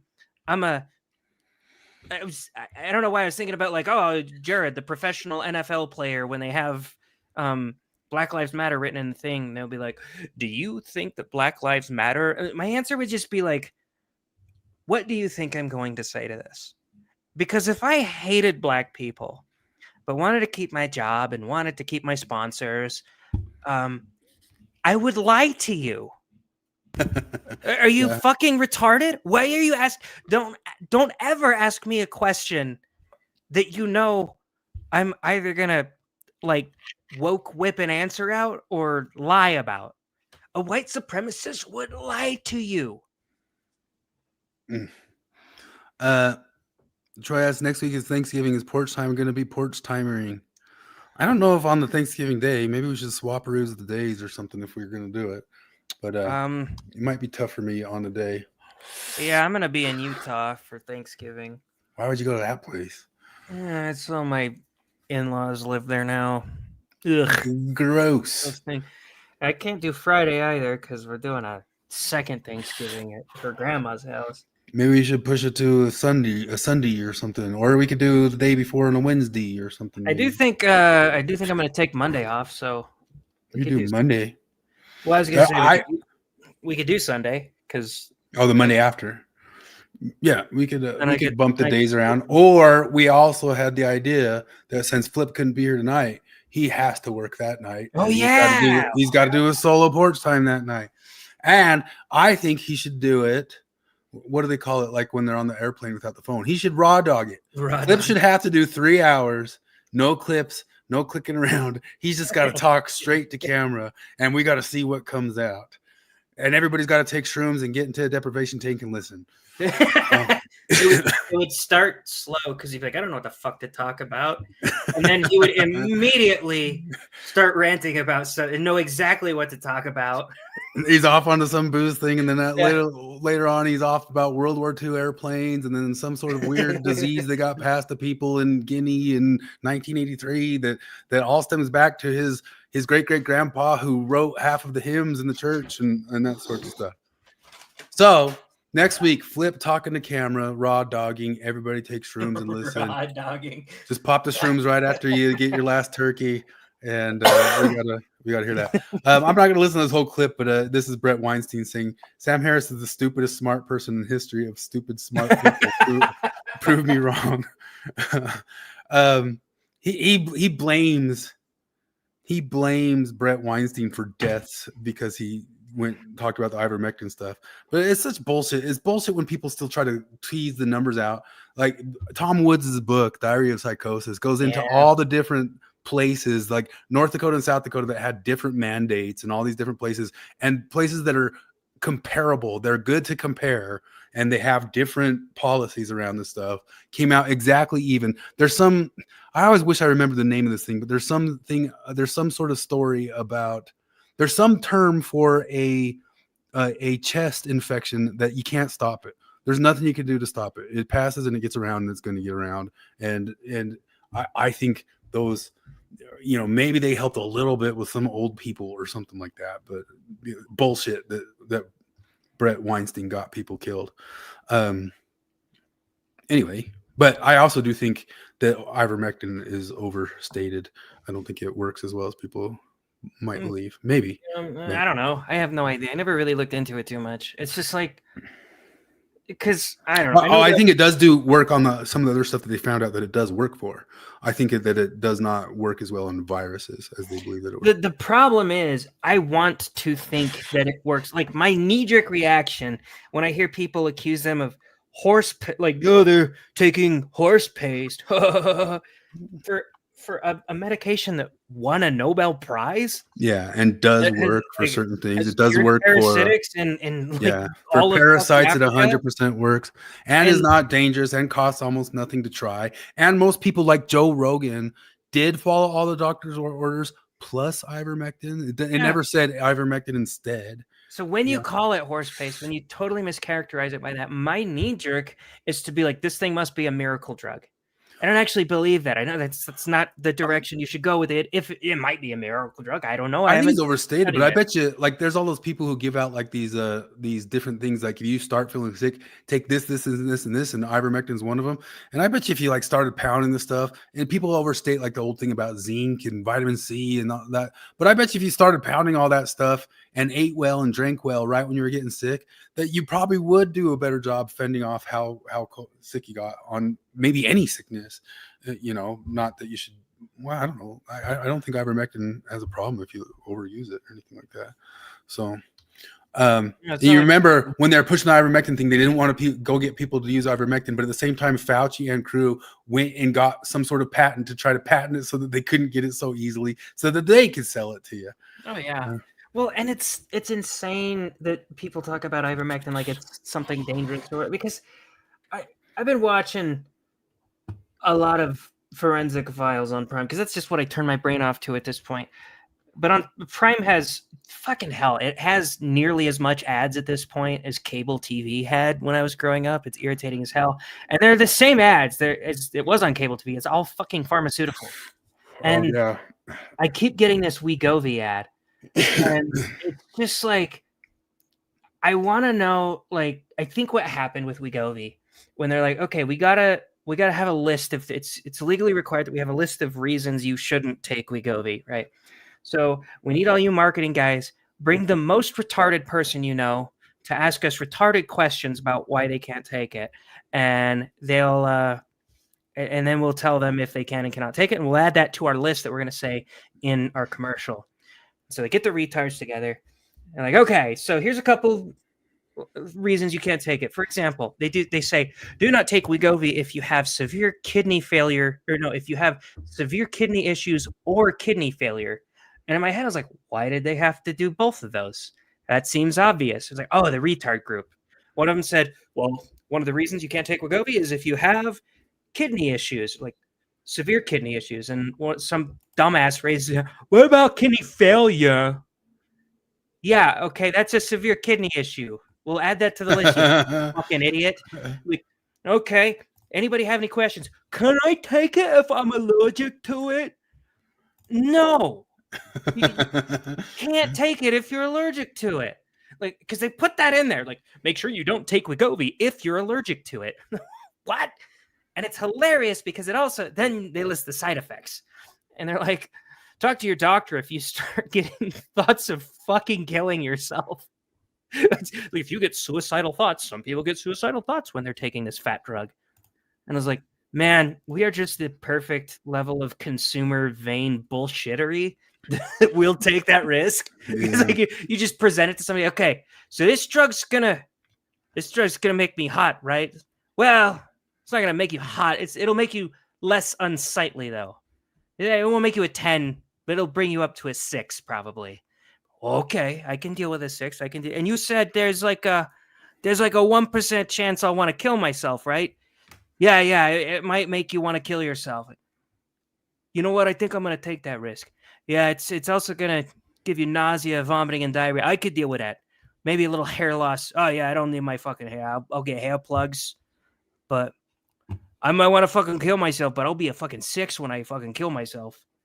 Like, who would do that? I'm not going to fucking eat at a calorie deficit. That's for goddamn sure. Yeah, man, if they got rid of advertising for drugs, that would kill the mainstream media. And Brent Weinstein's made the point a bunch of times that the only reason those guys are paying for all that stuff is to get beneficial reporting on their stuff.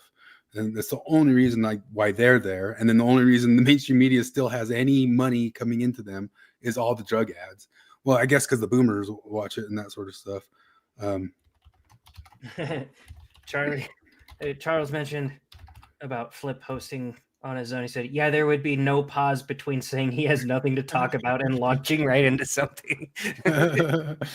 That's him every time. Like, do you have a booze corner? No, you know what? I don't. There's this interesting Jamaican rum that they actually distill by covering it in banana peels and pasting the inside of the barrel with, okay. And he just launches right into it. He doesn't even realize what a wealth of knowledge he is.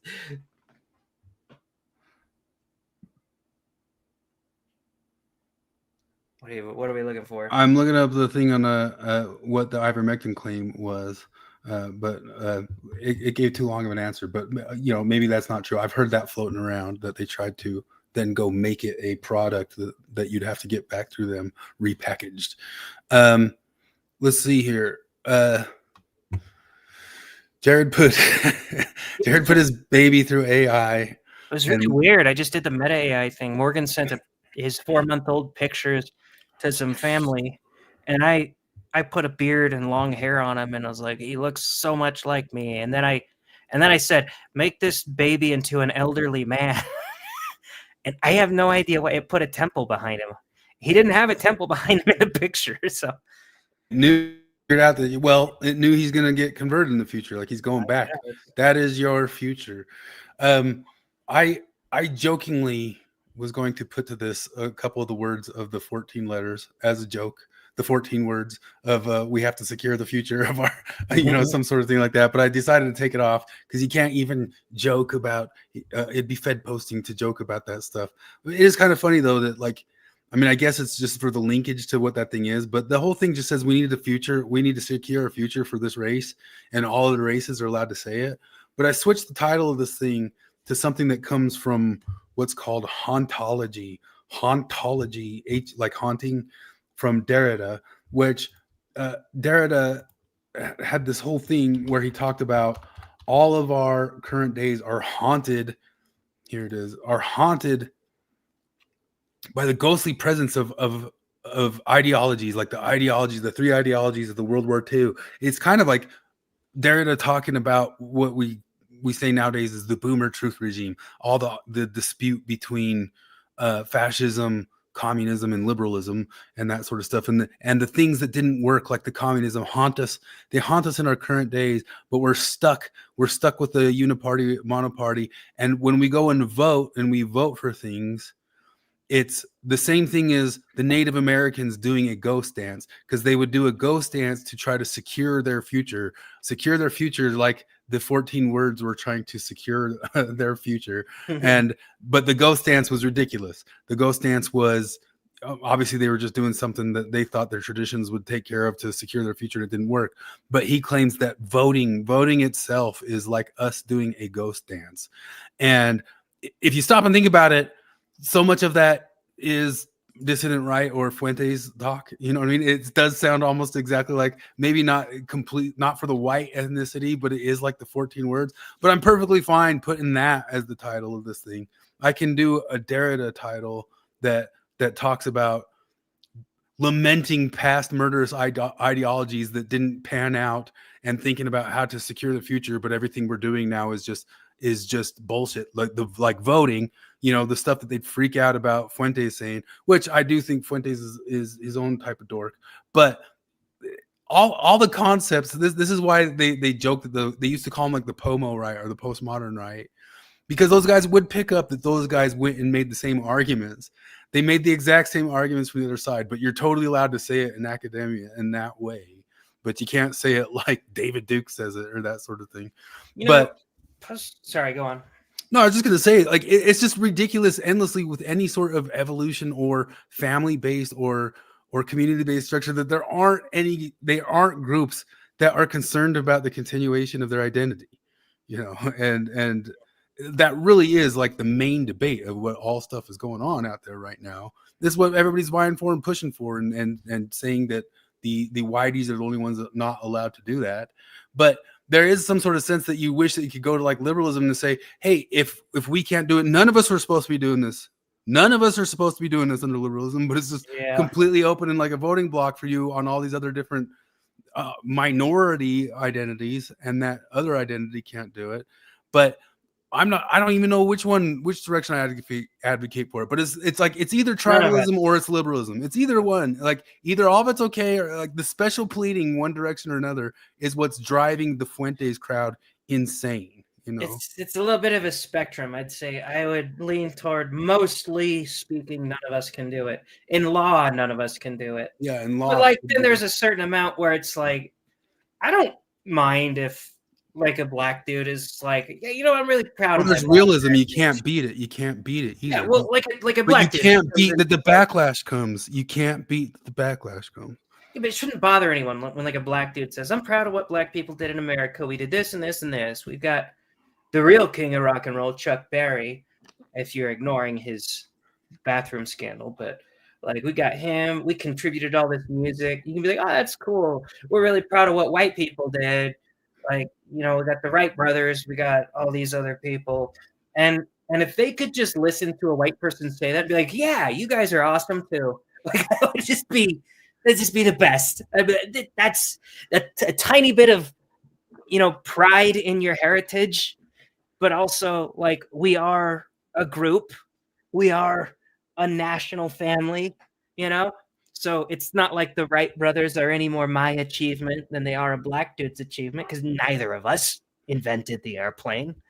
But I don't know. It's all it all doesn't, it especially doesn't make sense because, well, World War I and World War II kind of shows that Whitey can't quite get along themselves either. You know what I mean? And whatever Fuentes is, I don't look at that and go, "That's my tribe." You know what I mean? Oh yeah. Some Catholic, whatever Spaniard. Is he Spaniard? He's Mexican. He's half Mexican and he's half Mexican. Yeah. Or his dad is half Mexican, I think. But I mean, I think white people in generally didn't view each other like that. Even the Aryan thing, the Hitler stuff, didn't view all whiteys like that, And but I don't know. Obviously, it becomes a problem. It becomes a voting block, and that's where it comes up. And still with Sam Harris, as nutty and bullshit as he's gotten, the fact that he'll speak out against the left and still considers the mother lode of all bad ideas Islam. If anybody thinks that, they're still a friend of mine, because I do. Yeah. I also agree that that's the mother lode of bad ideas. Oh yeah, it's got to be. I don't know. I'm like I think I mentioned it a few times now. Like when Trump was doing the Muslim ban, when that happened, I was trying to explain to people that it's not actually a Muslim ban because it's just these specific countries. They do happen to be a majority Muslim, but they also happen to have a lot of fucked up terrorism shit in them. But like, I feel like if he did it now and they were like, it was a Muslim ban, I'd be like, for a lot of, I don't think if I were president, I would do a blanket Muslim ban, because I don't know, like Bosnian Muslims are generally pretty good people. I'm not well versed in all the different sects of Islam. I don't know much about the Sunnis or the Shiites or anything like that. But I would absolutely blanket ban a sect of Islam that is disproportionately violent. Like, yeah, we don't want any of those in our country. I'm totally fine with that. It's incompatible with liberalism. It's supposed to be a liberal country. Well, people would be like, "Oh, that's discrimination." I'm like, yeah, it is.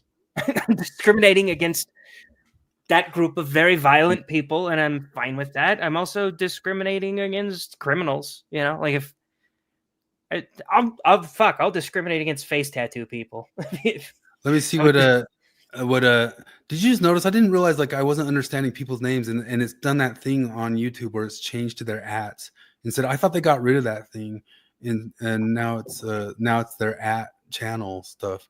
But so everybody's name looks different to us than it did in the past. But the Risto had a good idea there.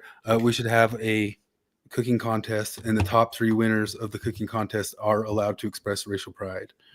But we don't season our food. So was in that list created by Obama. Shut up, fascist. Stop noticing stuff like that. Yes, it was. The deporter in chief, yeah.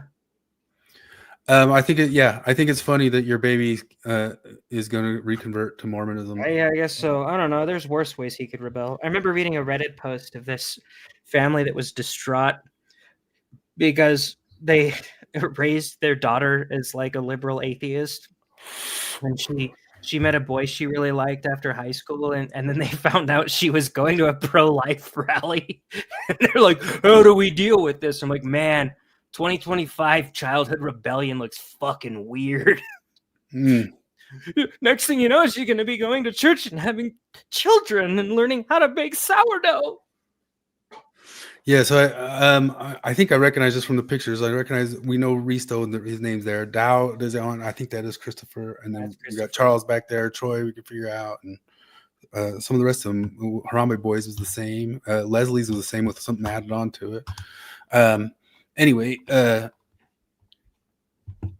maybe that is just the temple outfit in the future. And maybe you're allowed to wear the temple outfit outside in the future, and something's going to happen to your kid's foot. I'm sorry. Oh, yeah, his foot was a little fucked up, wasn't it?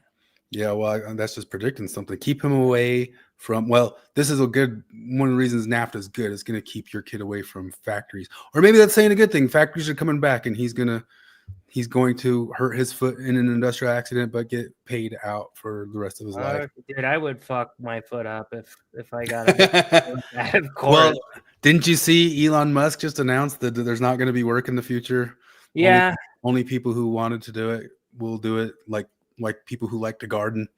Well, it's difficult because like the more AI you get doing jobs, the less jobs we'll have for people. So he's kind of right in a way that at that point you would almost have to do a UBI. And I'm questioning about it because already with my work, it's made some things easier, but I've also noticed the same thing that happens with all technology is it creates need to do other stuff. You know, it's not doing everything, and then the people have to manage the thing that it does, and then so like I can have it like whip up emails for me faster and stuff like that, but then it just like leaves me open to having to do other stuff quicker and you know. But I don't know, I could totally see other jobs getting like wiped out by it, like art stuff and music stuff, you know. But I'm excited to see Hollywood die because of it. Yeah, but I don't know. I got some stuff coming up here on the slop of Hollywood coming out right now. It was Seth was talking to me about what I thought of it. He sent me a clip from an anime that we both enjoy that was totally AI generated, and it looked really fucking cool. Because one of the problems with anime when you're trying to do like a more live action looking adaptation is that anime characters have goofy hair and styles, and when you put that outfit on a person, they look fucking ridiculous. But this AI made them look as real as they possibly could as people, but still made their wacky hair and outfits look cool, and their movements were cool and stuff.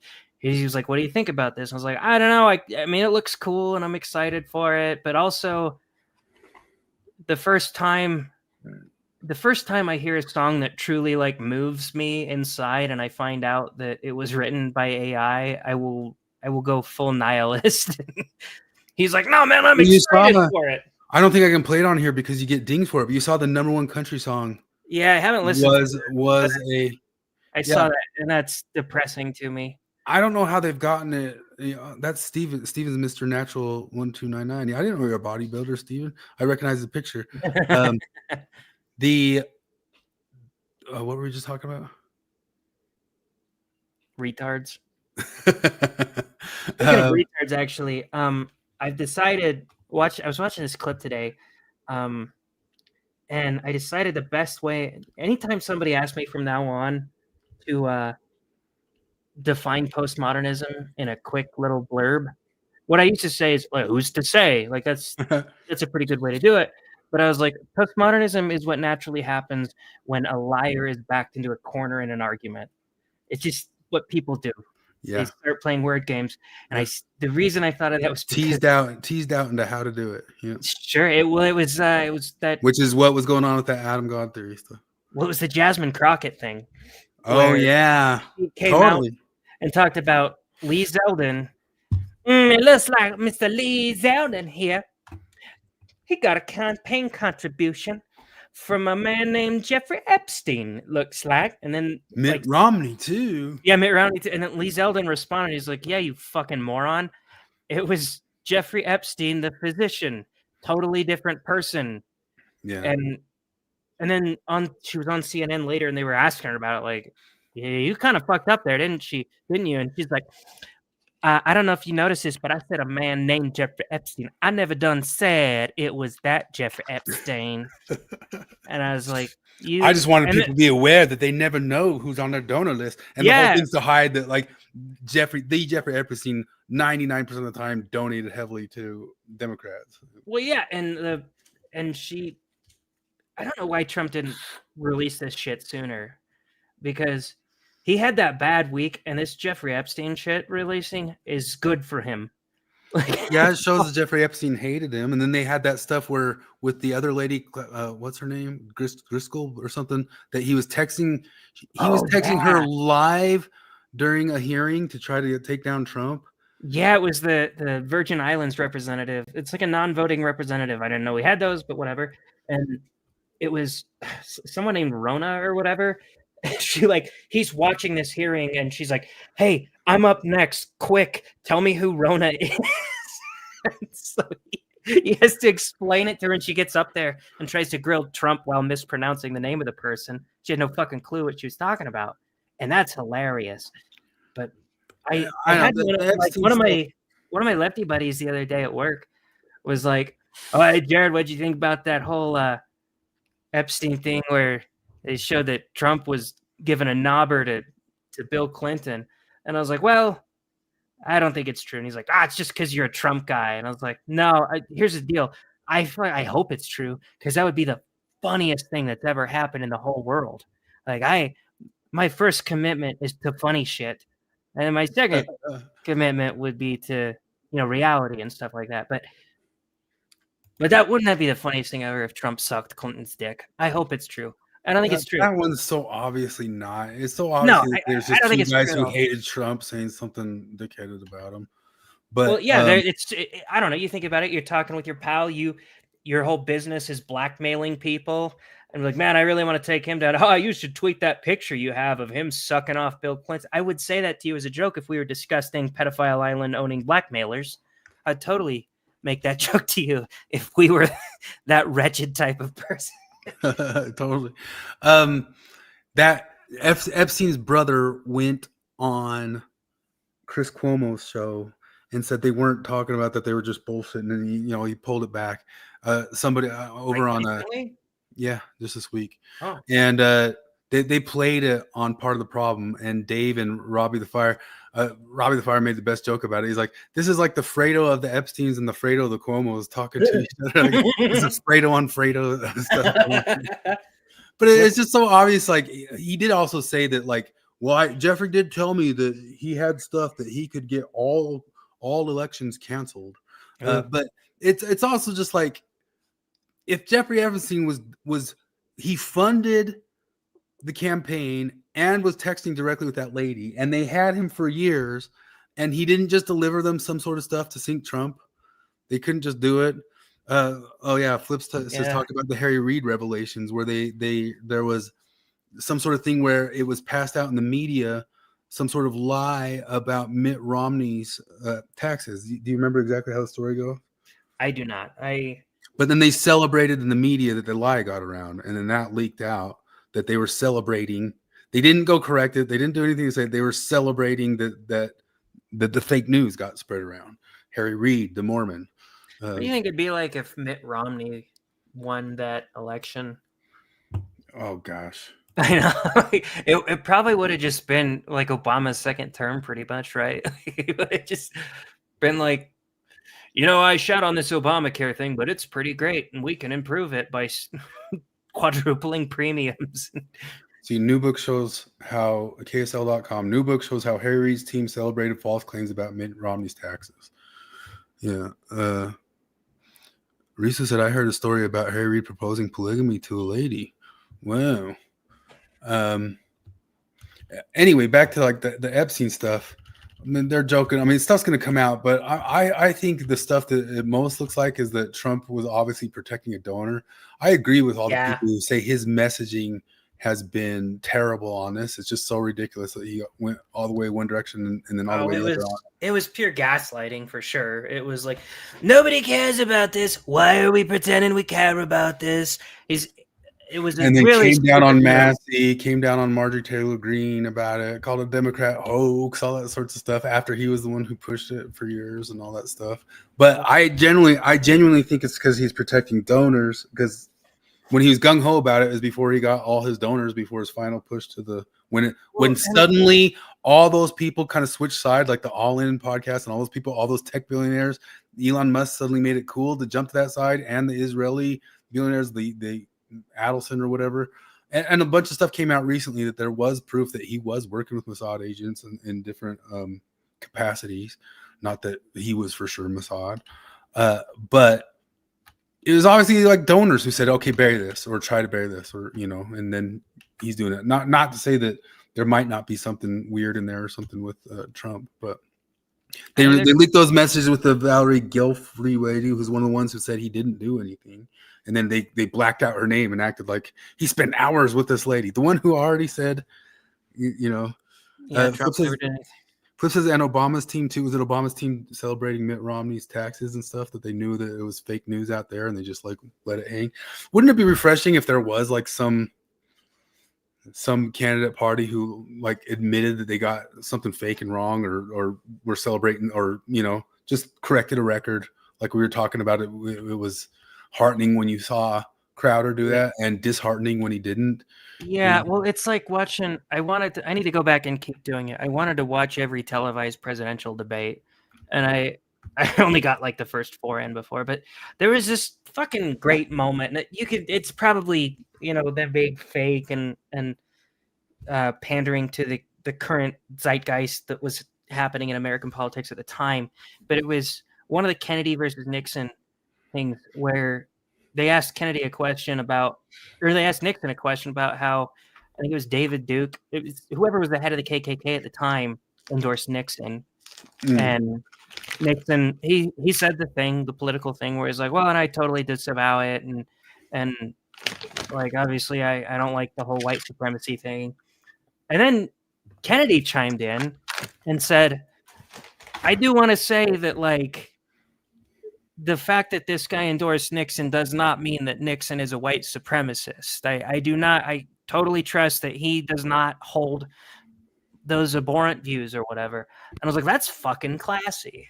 And maybe at the time it's because politicians are always what the public demands that they be. Maybe at the time they demanded that you be a little bit more classy, but it does feel like he very, very easily could have just been like,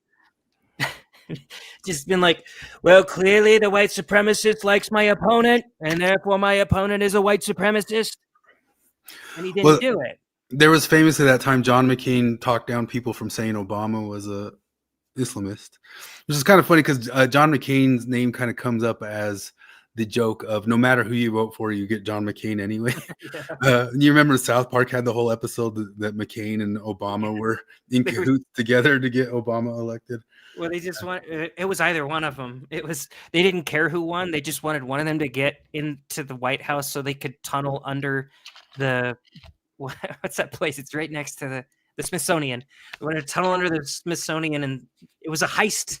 Yeah. They wanted to steal a diamond or something. Yeah. It was awesome. This is it, breaking the full Epstein list released, and it's just a blank thing. Yeah. There was already some stuff that came out this week. One was that Plaskett lady. That was new info that she had been sharing text with them, and you can go watch her receiving the text in real time on the video of it. It was a text about his Stormy Daniels stuff and the money with the Mike Cohen thing. But Hakeem Jeffries was receiving money from him. Yeah. Larry Summers, the guy who famously got kicked out of Harvard, initially he was kind of famously one of the first persons. He was the guy we brought up just recently who said he said something true about women and got kicked out of Harvard for it. But maybe it was for this other stuff too, because he has a bunch of weird stuff with Epstein. And there was some sort of weird thing where he was working with China, with some spy from China, and wanted to get in the pants of the daughter of the spy, and was doing everything he could do to get cool with that Chinese spy, and was asking Jeffrey Epstein what he could do to get, how can I get in? And I think he was failing. So maybe it comes out better on him that he didn't do it or something like that. But he was like all whining and complaining, like, I can't figure out how to get into this Chinese girl's pants. He's asking dating advice. Yeah, from Jeffrey Epstein. The worst part, the dumbest part about this whole Trump Epstein shit is that this point has been beaten to death, because you don't have to be very smart to immediately put 2 and 2 together when they're like, oh, they're going to release the files. Trump was definitely on the Epstein list. Everybody immediately pointed out, well, why didn't the Biden admin do it? Like they tried to get Trump on like exaggerating the price of his 4 or property. 5 major different things, and they didn't just pull out the Epstein stuff when they had control. If they had that, that's your fucking Trump card, pun intended. You just pull it up and like, yeah, he fucked a 14-year-old at Epstein's thing. And like, granted, here's it, like, I pull that out, and that's what makes me the most confident that Trump didn't diddle kids on Epstein Island, because like, obviously I prefer Trump to Kamala, but it's not like I'm a huge Trump guy. And if we found out that he did diddle kids on Epstein Island, then yeah, arrest him. I don't care who we get next. Definitely arrest him. Throw him in the fucking wood chipper. I don't care. But I would be confused. I'd be like, what the fuck, Biden? Why didn't you pull that out? You would have won. That should have been your October surprise, you senile bitch. Risa said they could not release it because they were in them, which is kind of funny. How it's a major crazy bluff that Trump would throw at it and going, well, they're never going to release it. And then they would throw it out. Well, they're never going to release it. You just redact all the shit that has nothing to do with. If you just add in Jimmy Kimmel to that, just last night he was joking that Hurricane Epstein is coming towards Trump. We're tracking that. You're in them, Kimmel. Like you're 100% in them, but maybe you're confident it's not coming out or it's all been wiped or thrown away. But there's always been like another end of this too. Like what if most of our government really is run off of blackmail? And that is, what if it's like the only way that they've been able to fend off going all the way in with their donors for mega wars and that sort of stuff? Like, you stop pushing on me or I will release this thing or something like that. What if it totally backfires on everybody and they don't no longer have their ultimate trump card to get major donors? It's the ultimate utilitarian hypothetical. You just ask somebody, okay, you find out that we released the Epstein files and America totally collapses. Yeah. Do you release it the was files all, or do we just the glue holding us together is Pedophile Island? The whole pyramid scheme holding it together is Pedophile Island. Yeah, your kid grew up in a mud hut because you exposed that we're run by very efficient pedophiles. The other big one that came out this week, and Glenn Greenwald did a whole episode kind of pontificating on it, and it's one of those things that makes me say. Last week I was talking about how I think Nick Fuentes is a bit of an op, and then I heard some people talking this week of like, I think Tucker still is CIA, and it's a good sign because it looks like the CIA is turning on Israel. And you're like, okay, but beyond that, there's Noam Chomsky. Noam Chomsky came out to be a major friend of Epstein and was receiving major amounts of money from Epstein all along. And Noam Chomsky for years might have been like the left's hero Fuentes. You know, I mean, he was the ultimate libertarian, take down the government, really call out the shit, manufacturing consent stuff and all that sorts of deal. And it turns out Noam Chomsky was on the dole the whole time. And does that mean he's an agent? You know, Robert Barnes has gone into detail. It's like, what's an agent? What's an asset? What's somebody who's just all that sorts of stuff. So to use the right terminology is one of the ways they also dodge those questions. They dodge those questions because you got to use the right one. I'm an agent. I'm an asset. I'm that types of stuff. I've heard Robert Barnes go into deep stuff. Risa says it's an MLM. I came up with an idea a while back, and I think everybody can get on board with this, is what we should just do is give both sides 50 people each to throw in jail forever. And we just deal with it. And everybody's just happy at the end of that. You each get 50. The 51st person, even if they're a piece of shit, you got to deal with it. And we just start over from there. But we each get 50. We each get 50. They're gone forever. Who would be your number one? Pelosi. I wouldn't do Pelosi because that's just out of sheer dislike. I know. It's probably not going to be a major factor anymore or something like that. You gotta think strategically because those retards would choose Trump.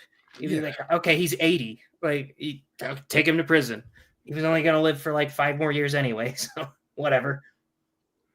Reverse those who walk away from Omelas. That's a good reference. I would ask. Sorry, what? That story of Omelas is the story of there's a town that's utopia and everything's utopian about it. The only thing you have to deal with is that there's some suffering baby at the bottom of the whale that you have to listen to. And it's just one baby in the whale you have to listen to. Suffering. And Christopher says, reverse those who walk away from Omelas. Yeah. I like that. That was actually Seth was texting me about utilitarianism and stuff like that. And I told him, I just think morality is static. I think there's a real objective morality in the world, and I acknowledge it's a faith claim. I don't have anything to base it off of, and I can't base supersonic principles on utilitarianism because that's basically the scenario I gave him. I was like, what if we had a utopia but of 1 billion people, but like 100 people had to be like tortured constantly in order to keep it going? I think even if that society collapsed, we should stop torturing those people. But I hadn't heard of that. Risa said I was choose some media people. That whole story, by the end of it, like nobody, even though they're in a utopia, by the end of it, none of them can deal with it. Yeah. They got to walk away because there's just one screaming, suffering kid at the bottom of that well, and yeah, it's just ultimately true. And that's one of the things that nobody gets of why the rage and the interest in that thing rages on. Oh, just forget about that. Maybe this whole entire thing runs on blackmail and sabotage and kid rape. And I don't know if people heard the beginning of the show or not. Jared already came out. I hate rape. I really do. Yeah, you froze again. I said, I don't know if people heard the beginning of the show or not, but Jared has. I hate rape. Jared has come out strongly against it. He's already gotten to that level of morality. I'm level 2 empathy. I don't like rape and I don't like rapers. Yeah. What if it comes out that they just put it all the way through the papers that it was Marjorie Taylor Greene and Thomas Massie who did all the raping? That's just all it says. They're the major ones pushing it, and of course Trump turned on them and said all these nasty things about them, but then he's releasing it out. And then when they said they were releasing it, Mike Johnson came out and said, well, they got to still redact a bunch of this in the Senate, but then the Senate just pushed it right through, which I think all mostly means that it's basically this picture. Like, I don't think there's going to be much. Like, we got a little bit about Larry Summers and Hakeem Jeffries and Noam Chomsky this week. There'll be maybe a little bit more. What's the fuck? And the rest will be redacted. Did I get so annoyed with how conservatives talk about Thomas Massie? They keep talking about how he's grandstanding or whatever because he's against the big beautiful bill or whatever. Well, it's a shitty bill. It sucks. All right, like I understand it's better than the alternative that the Democrats are, but it still sucks. Nobody cares about the national debt. I don't know how that isn't looming over everybody's head at all times. He's not grandstanding. He's principled on this. Yeah. Anyway, maybe that's enough on Epstein. Let me see if I had something else written down on the Epstein stuff since we ended up hitting it anyway. Because I was thinking about it later. Epstein, no, I mean we kind of hit all the Epstein-y stuff there. Yeah. Dude, I hope I'm not implicated in the Epstein files. What if it just because of your name and Thomas Massie and Marjorie Taylor Greene are in it? They're gonna be like, in 1995, Jared flew on Epstein's Lolita Express. It's like, wait a minute, I was 4. Holy fuck, I was raped. Oh, I was on the other end. That's why I hate rape so much. It's because I was raped. I forgot about all that Maybe stuff. I'm too close to the issue and I shouldn't talk about it. But yeah, maybe that's why I'm so fucked up, I guess. Well, we come from the era, as Chris Rock said, if that happened to you, they just said, take some Robitussin and walk it off. I'm going to find out that I was, like, the 5-year-old me, I was spit roasted by Trump and Bill Clinton. Yeah, you're the Bubba in the middle of that. Wow. Man, now we're going to get Bubba jokes forever and ever, and I just don't think it's that funny a thing. It's just like, it's just too easy. That'd be so funny if Trump actually, it didn't happen, but if Trump actually he did it would be funny, but since he didn't do it, it was just two brothers saying like, I blew Bubba or something like that. And now we got to hear jokes about that forever and ever. Like it would be funny if it was plausible at all. Anyway, enough on the Epstein stuff. We'll probably get nothing. It'll probably change nothing. Everybody will be unhappy and nobody will believe that we've solved anything and carry on. It'll look really weird if it just implicates Democrats and like not a single Republican. Well, but then they said that's what Jeffrey Epstein even said in an email, that they must have just been doing that the whole time, just scrubbing all the Republicans from it. So nobody will buy a thing of that if it does. But I don't think it'll even reveal very much about Democrats, or donors, or people like that. But we'll see. We'll see what comes out. It'll be interesting.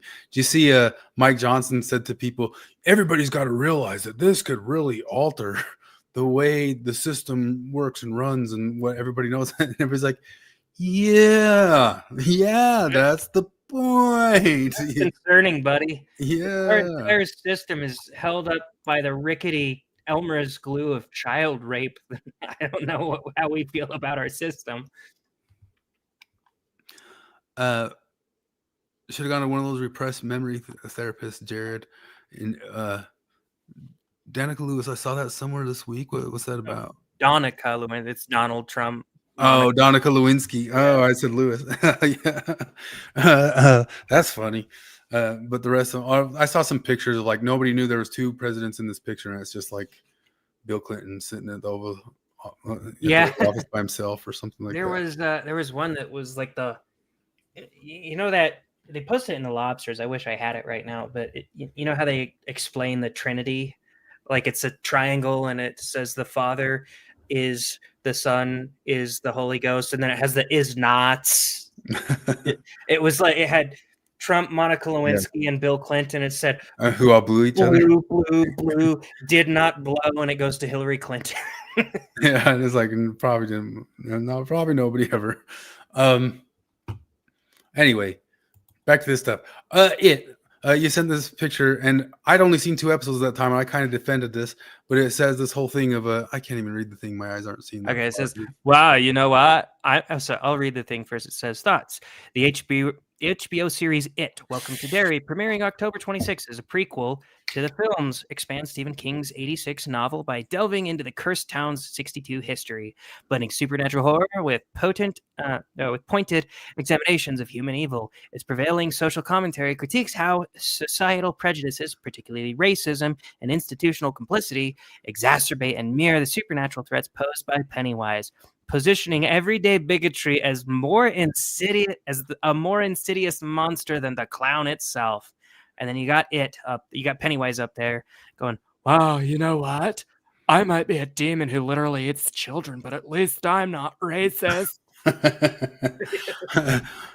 it is racist. I was defensive of this because I was like, well, Stephen King did kind of write that in there. So he wrote a retarded thing. And it seemed kind of, but one of the things I was saying to you originally is that part of Stephen King's thing is that everybody's shittiness is part of it and Derry. So it's not just the racism. It's like every shitty parent, every shitty bully, every shitty teacher, like, and everybody, because they're in Derry and had gone through a generational trauma, which it represents because he comes back every 27 years, were all shitty themselves, and they were partially shitty from the shittiness they'd been through. So nobody wasn't shitty. And of course, racism was some of that shittiness. But then of course I watched it and this was still written in Floyd times. It's still written in Floyd times because a black family comes and the parents are the first people ever to be in Derry who are just the best and greatest. And they wrote into the show that the black dude from The Shining who has The Shining, you know that character? I have never watched The Shining, and I've never watched it, and I've never read it. So in The Shining, the kid has The Shining, which is, it's kind of like being a psychic. They see and kind of tell ghosts and stuff are there. And there's a black dude in it who has The Shining, who senses something's going bad at that hotel and makes a huge run to try to drive all the way to the hotel to save them, because he's able to kind of connect through the brain with the kid that thing is there, whatever's in The Shining. And in Stephen King's world, there's a thing just like the Tarantino stuff, that all of Stephen King's stuff in the haunted world all connects, right? So anyway, they wrote in that character's in this. He wasn't in the book originally, but they put him in this because this is a prequel. So they're not writing it directly, although there's some stuff Stephen King mentioned that they pull from it. Anyway, he goes there, and having The Shining means he can get into people's heads. And so he gets into the head of the black people, and he's like, everything about you is perfect. I don't understand it. And he gets in the head of the black guy and goes, this thing can't scare you because you have no fear in you. It's just pure rationality in there. I don't know how you have just such pure rationality. I've never come across this before. And and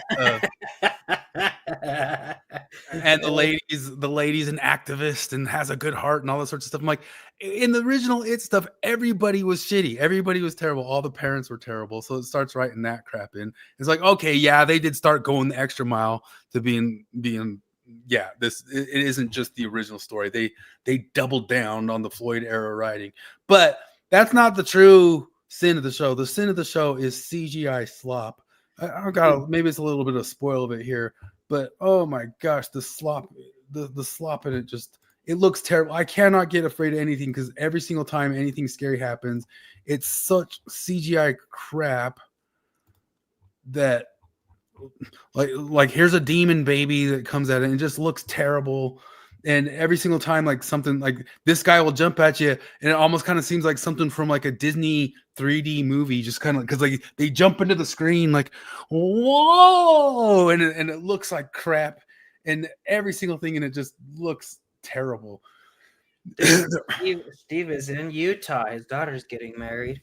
Oh, stay awesome. for a week, Steve. I'll be there next weekend. We can hang out. Yeah, we go do the bar hop already. We'll do a Thanksgiving bar hop already. He said, I'm in Utah today hoping someone confuses me with the politician Steve Eliason so I can pretend to be him. Oh, yeah, that's right. Which, that actually brings it up. I was going to ask you, Steve, are you related to Steve? Steve Buscemi? Yeah, I'm asking if he's related to Steve Buscemi. Why? Oh, because yeah, there's a callback.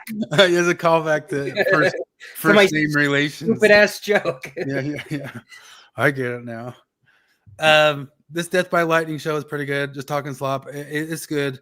And you want to know what blew my mind about this? I guess it's a spoiler, but it won't be a spoiler. But I was almost certain that they did a DEI on it.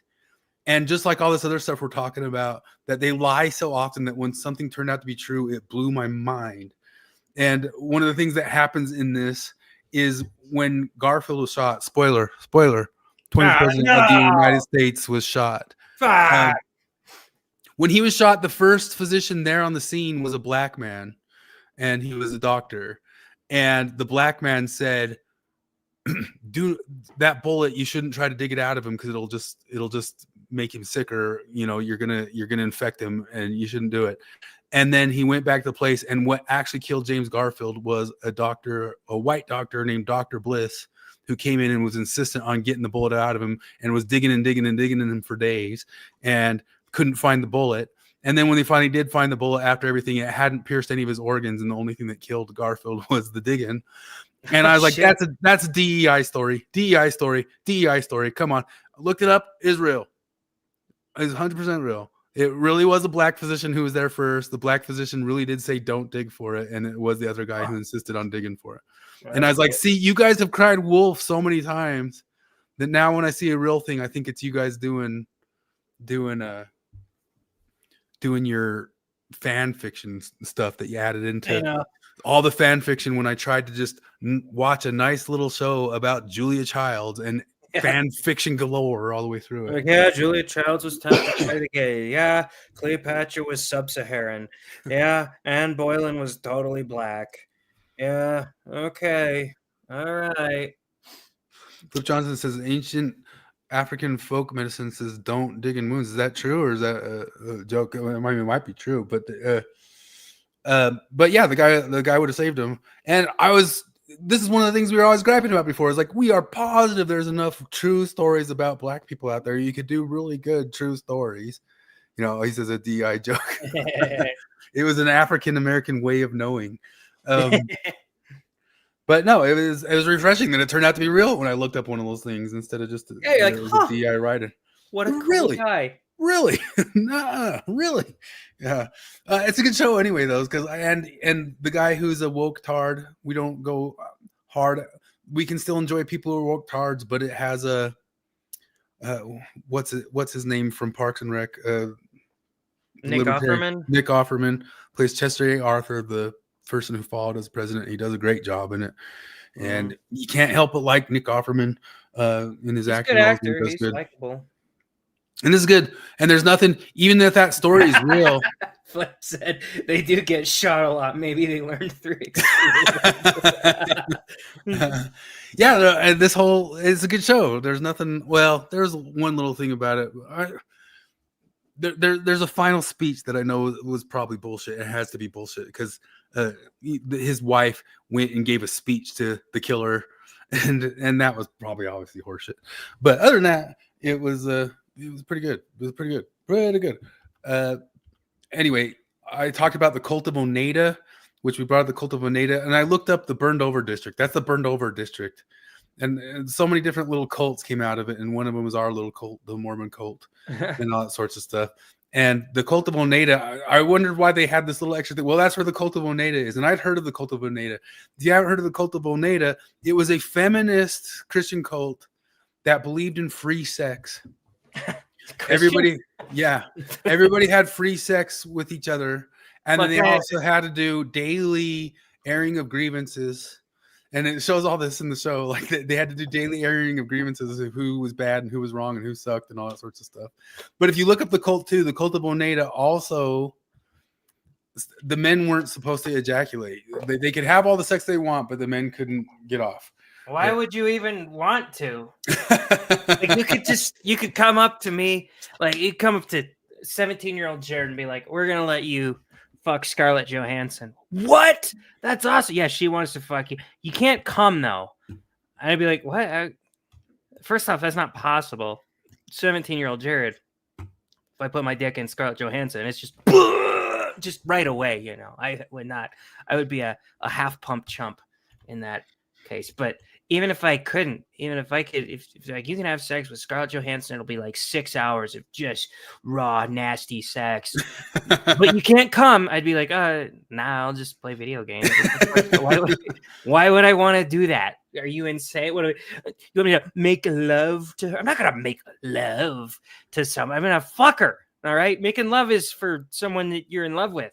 Free sex is about just fucking and coming. That's all.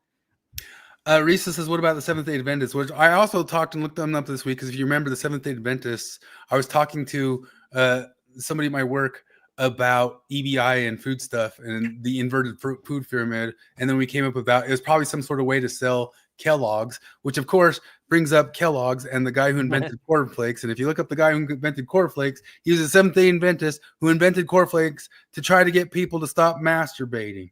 And I can tell you, I think he was correct, because I did not eat maybe more than 2 bowls of cornflakes in my entire life, and I jerked off a ton when I was a teenager. So like, I think it worked, you know. Look, Steve nailed it. He says Oneida dry docking as opposed to soaking. Yeah, the Mormons are getting blamed for a totally different cult that comes from the same region. But that's why I pulled up the Seventh-day Adventists started a little bit outside of the burned over district. They were Battle Creek, Michigan. But it is all just in this strip right here, if you can see my mouse going, just from Detroit, Michigan, all the way over to here. And the Finger Lakes and all that sorts of stuff. And Palmyra and all that stuff's all up around in here or something like that. And a bunch of other little cults.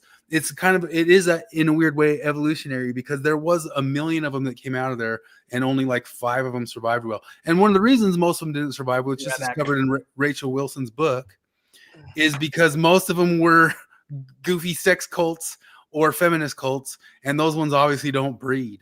So the ones that came up with the breeding ways of being, breeding ways of knowing, breeding ways of being, those are the ones that survived a little bit better than the ones that did not. The cult of Oneida, I'd heard about them before, and they were a feminist group. Anyway, that series shows it's R-rated, so it shows some naughtiness, and I know nobody's supposed to watch the naughtiness anytime he goes to that place.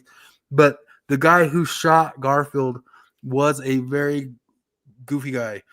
He was a strange dude, and the whole show is about how he is strange. And even though he was part of that cult, he apparently didn't get to join in the action very much. He didn't get to have fun. Anyway, it's only 4 episodes. It is a good series. I recommend watching the whole thing, and it doesn't have the crap of the other stuff. Running Man came out. I did not watch it. This is what's his name? Edgar Wright, who's great. We talked about him before. I love the old Running Man, and I watched that again this week instead of watching this. And I'm hearing mixed results. Some people who didn't really love the original Running Man liked this one, but they say it doesn't look like Edgar Wright stuff at all. It's just a random thing. But this is Stephen King too, as we talked about before. It was written under a different pseudonym. I forget which what he used when he tried to like put out a book to see if he was able to strike gold, not using his same name.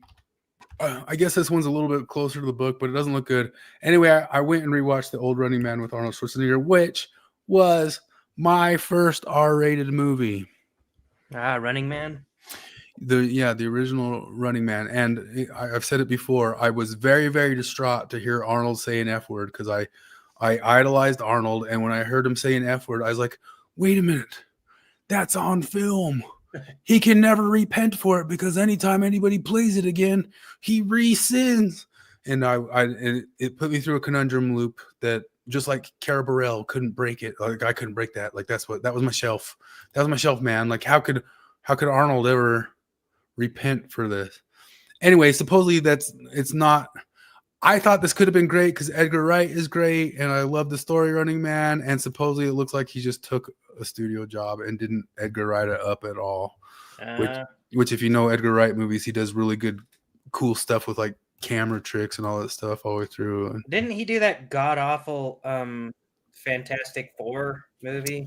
I think he did do one of them. I think sometimes he just takes a studio one and just does the studio one. But when he makes his own ones, like Shaun of the Dead and all those sorts of things, if you go and rewatch those, not only are they funny or whatever, but watch the camera work in it. Like there's never any sort of normal camera shot, and there's never any normal scene change. Mm-hmm. You know, everything in it has just kind of a style to it that you're like, wow, this is really thought out, or you put some time and work into it. And Baby Driver's really good too, which totally tanked, which he's maybe been in jail, but it totally tanked because it's one of Kevin Spacey's better movies, and it came out right when Kevin Spacey went down.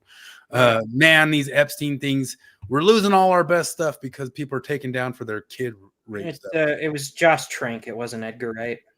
Oh, I don't know why. I think he's done some other studio things before, but most of this stuff's really good just to watch and see the way he does that stuff. But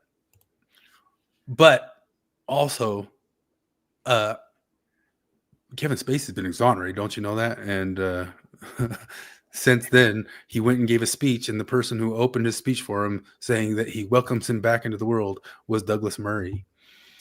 Oh yeah, Douglas Murray. Douglas Murray. I saw Eric Weinstein doing it a few years ago. No, that was Douglas Murray. I think did Eric Weinstein also do? I think you're mixing up Douglas Murray for. No, I'm positive. I saw Eric Weinstein had conversations with him. Oh, had a conversation with him, or he went and gave a speech, and Douglas Murray gave the introduction, glazing him. Douglas. That's just because Kevin Spacey gave him a good dicking right before that. If he treated this boy's asshole with half as much care and love as he treated my asshole, I promise you, the boy wasn't sad about it. I usually hate rapers, but I don't hate this raper. Here it is. Fuck you, Doug. I hate all rapers. Theater is one of the places, like the other arts and philosophy, that our species goes to in order to try to discover beauty, try to understand itself, to try to discover itself, to listen to beauty, and to try, as Roger wrote, to F the ineffable. In 1973, referring to Roger Scruton, appeared on the Dick Cavett Show to discuss, among other things, the opening of this country's National Theatre. He also recited a Shakespeare sonnet. And if anyone thinks that television chat shows haven't dumbed down in recent years, watch that interview. But the part of the interview that I find most moving is this part, in which Olivier says, uninterrupted and with such easy eloquence, he's asked about the importance of theatre, and Olivier says, I think theatre is terribly important. I think that it is the initial glamorizer of thought. I think that through the art of the theatre can be told without too much disguise, but without too much directness either, the secrets and thereby its antipathies and sympathies, the secrets and the knowledge of the human heart. And I think that makes the art of theatre as important as the doctor or the psychologist or the minister even. I think it's vitally important that the world knows itself. And I think the theatre is one of the most immediate means of expression towards that end. I'd like to say two things in closing. The first is that I learned a lesson during the period in which I defended Sir Roger, and it's a lesson I should like to pass on, especially to the younger people present here tonight. Please always stand up for your friends, especially when they're right. There is every reason in the world to do so. But one is not obvious, although perhaps it should be, and it's this. It might be the only chance you get to show them how much they mean to you. If you don't seize this opportunity whenever it comes along, you'll have to save the truth of your feelings for their funeral or obituaries. It's not much use to anyone then. But if you defend a friend while they're alive, you might just give them the slightest intimation of how much you value them and love them, and how much other people love them too. But I want also to say one final thing. In an era of cancellation and defenestration, we sometimes forget that we cannot go on like this. Kevin Spacey was, he was like exonerated in court, but I don't know, like it was like exonerated. I think he did do strange stuff with. He's dodgy with young male actors. You think that like when it happened, But it's like that Milo thing. It's like this stuff with all gay guys who think, oh, it's not so bad when gay guys do stuff with I know. That's what I was thinking. Young gay guys. I was thinking, like, you think when this happened to Kevin Spacey, his first reaction, oh, come on, I'm gay. All gay guys fuck 14-year-old boys. He did that. That was when he came out. Immediately they were like, you raped a child, and he was like, I am gay. And well, it's one of the reasons that Scott Wiener guy in California was trying to change those laws. It was specifically a carve out for how it disproportionately affected gay men. Why? Why does it disproportionately? Like Milo said, and Milo got canceled for on the Joe Rogan podcast. They say all young gay men kind of go through that and they're fine. Just think of like how horny you were as a young man. You would have been like, I'll totally bone a hot MILF. Just let me. Yeah, Milo, you're the pinnacle of mentally stable. Like you're a great example of that. We got you and George Takei. You guys are fucking awesome. It didn't sit right with me that Doug Murray. When Roger was going through his own battle with the Shallows, I often thought of Shakespeare's rarely performed, but I think so too. There is also a thing of Kevin Spacey is technically not criminalized in the court systems for stuff that many different young men said he got dodgy with them. But he did the retarded apology thing where he was like, I'm sorry for that thing. I didn't do it. Yeah. No, if you didn't do it, why would you apologize? Just be like, I did not do that. So I'm like, yeah, you probably fucking did it, you retard. But there's a thing like PR people should be good at this, and they're not. What PR person tells all these celebrities, be like, I'm sorry, also I didn't do it? Like, cover all your bases. It's another politically incorrect thing, though, but it is 100% true. I guess you know it just from watching the Chris Hansen videos that we saw recently and stuff. But what Milo was saying is largely he was telling the truth, just like Josh Slocum has come out and said, behind closed doors when it gets quiet, or even sometimes out loud, like Milo said out loud, almost all gay guys say that this is something that happened with almost all of them. They got into stuff too young with older men. Oh yeah, the Chris Hansen stuff is funny to watch because the vast majority of them are dudes trying to meet underage girls. But on the ones that, and on those ones, they're like, they either try to squirm out of it, or rarely you'll get the penitent guy that's like, I'm a piece of shit, take me to jail. I'm so sorry, I fucked up. But they know it's bad. Like they know that what they did is bad, so they react appropriately. And on the rare occasion that it's a dude coming for a dude, the reaction, well, you busted my balls. I was just going to suck this 15-year-old's dick. You were going to suck my dick just like I did when I was 15. It's fine. Well, you busted my fucking balls. But they do try to have an argument, as Milo was trying to have the argument. Because I don't think Milo was admitting to or saying that he'd done that to any young men, but he was making the argument like, no, think of you as a young man at 15, like, except I'm gay. I really, really, really wanted it to, like Foucault was trying to argue for, like, I really, really wanted it at 15. Yeah, so no, when not I was so bad. Hell, as young as 13, if I had a hot chick teacher who was like, hey, I'd really like to suck you off, I'd have been like, yeah, hell yeah. It's still fucked up. She's a fucking adult. She's supposed to be like, you're not supposed he wants me to be suck able his dick, and I need to separate us from each other. Great play, Timon of Athens. Timon has the whole world before him. He's surrounded by friends and admirers. He's been generous to all, yet he falls on hard times in the city. And when he does, absolutely everyone deserts him. He's left with nothing and nobody, and risks being filled with despair and rage. Did he rape a boy? His shadow. were those the hard times he fell on? That's apropos. Just such a desertion might one day occur. I adore this scene, and should like in closing. I think it's kind of weird when it goes. But I'm not a professional actor, so I'd like to invite someone to the stage who is. The former Cameron Mackintosh Professor of Contemporary Theatre here at Oxford, one of the great actors of his generation, somebody I'm very proud to call a friend, Kevin Spacey.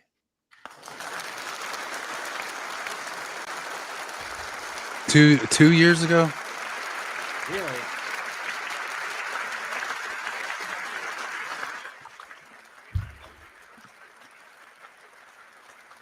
He just gives them who's listen to a second of it because I think it's kind of weird to suddenly do. Why dost thou seek me out? Why dost thou seek me out, Egomantis? Thou art a fool. Shut up, fag. Whom fortune's tender arm. And it's not because you're gay; it's because you're being faggy right now. Just say your thing and shut up. He was doing the acting, man.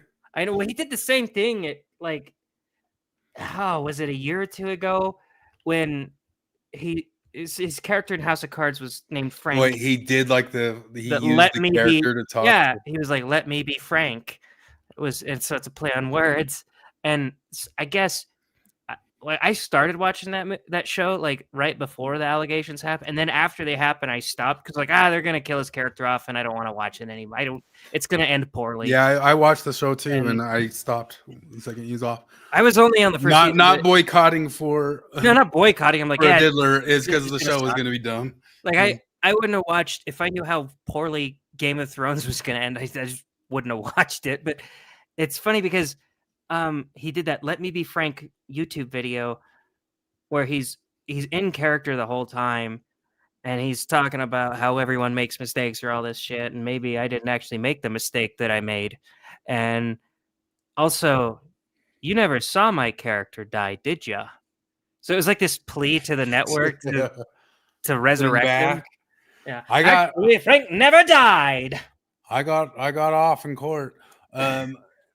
Anyway, just to go to like the last little bit of slop, the Frankenstein movie, just referencing the milking farm thing. Well, now all the chicks are hot for the Frankenstein monster. Oh, gross! We're all hot for Frankenstein. Women are disgusting.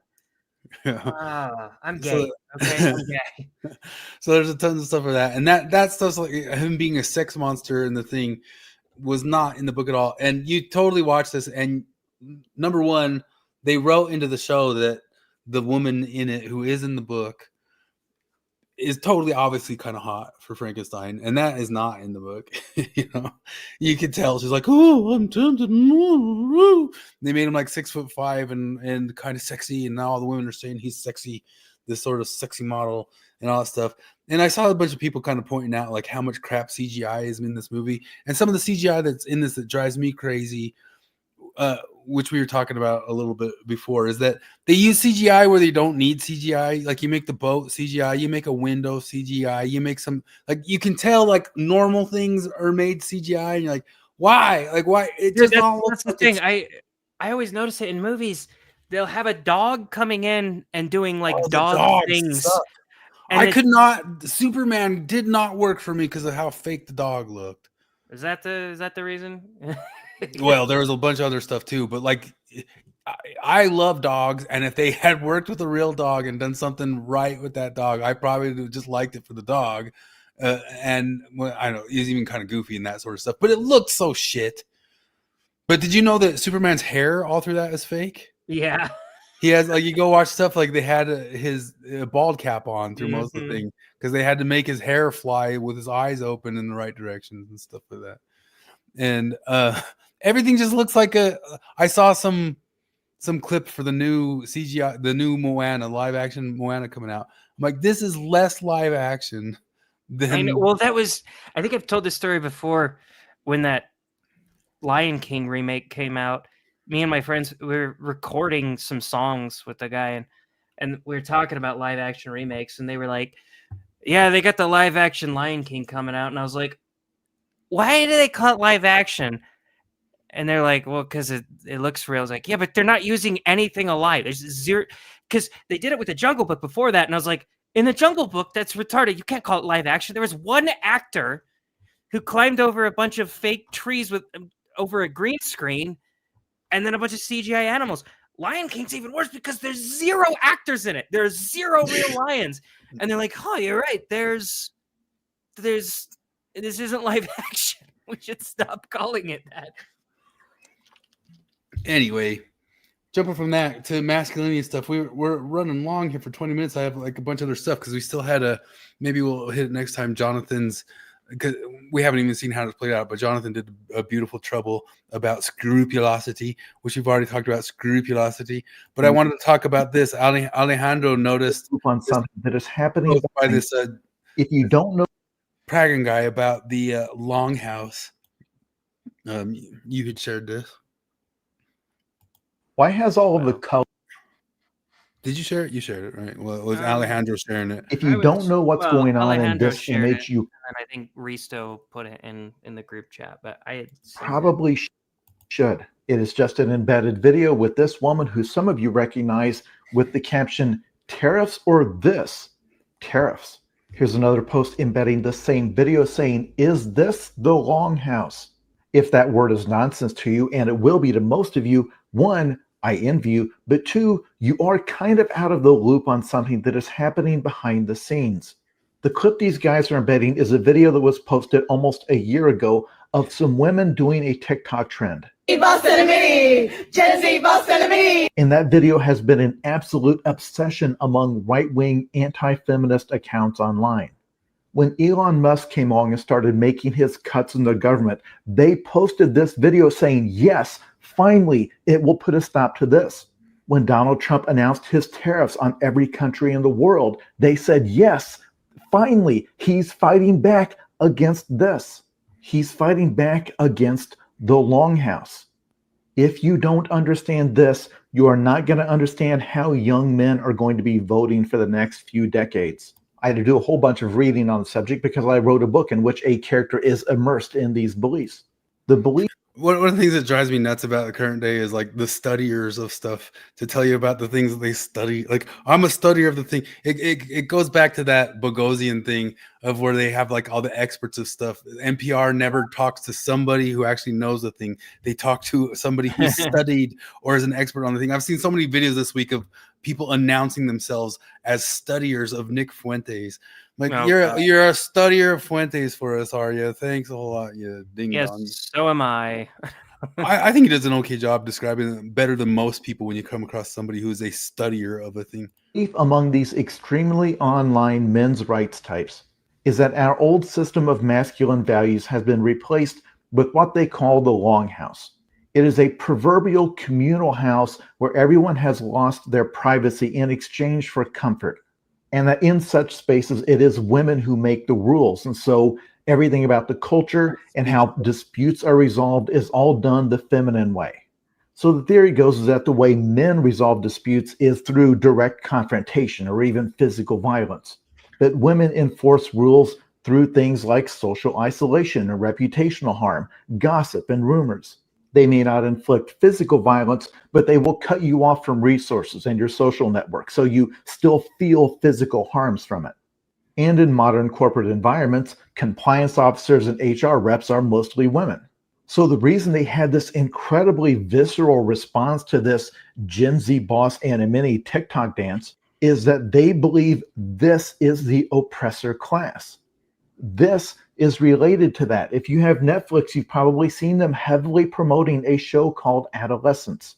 The plot is that a 13-year-old boy is accused of killing a girl in his class, and then I don't think it's too much of a spoiler to say that they quickly find out that he had kind of fallen down a rabbit hole of these right-wing influencers. You know that show like won all the Emmys? Oh yeah. It won all the Emmys. Are you going to apologize for stealing Eldon Watson's research? Jonah is ready for more. We talked about that earlier, that he's posting that down at the bottom of every single one of the things. Maybe he's behind and watching that. But we talked about the... He perceived that this female classmate of his had humiliated him online. She was going into the comments of his Instagram posts. So there's that dynamic that he perceives that she is attacking him in the feminine way by going behind his back and attacking his reputation. But I remember like Sargon reviewed that and he ultimately liked the message of it. But one of the things people were complaining about in this, that this guy doesn't cover, is the story that this was based on was due to increased knifings in England, which didn't have anything to do with disgruntled young white men. I know. RFM says I'm posting it everywhere. Yeah, that's funny. Yeah, we talked earlier that he's putting it down below everything, and we pointed out how you caught him pretty red-handed there, that he was stealing everything from Eldon Watson, and he's still deleted his Twitter account and doesn't have a lot of.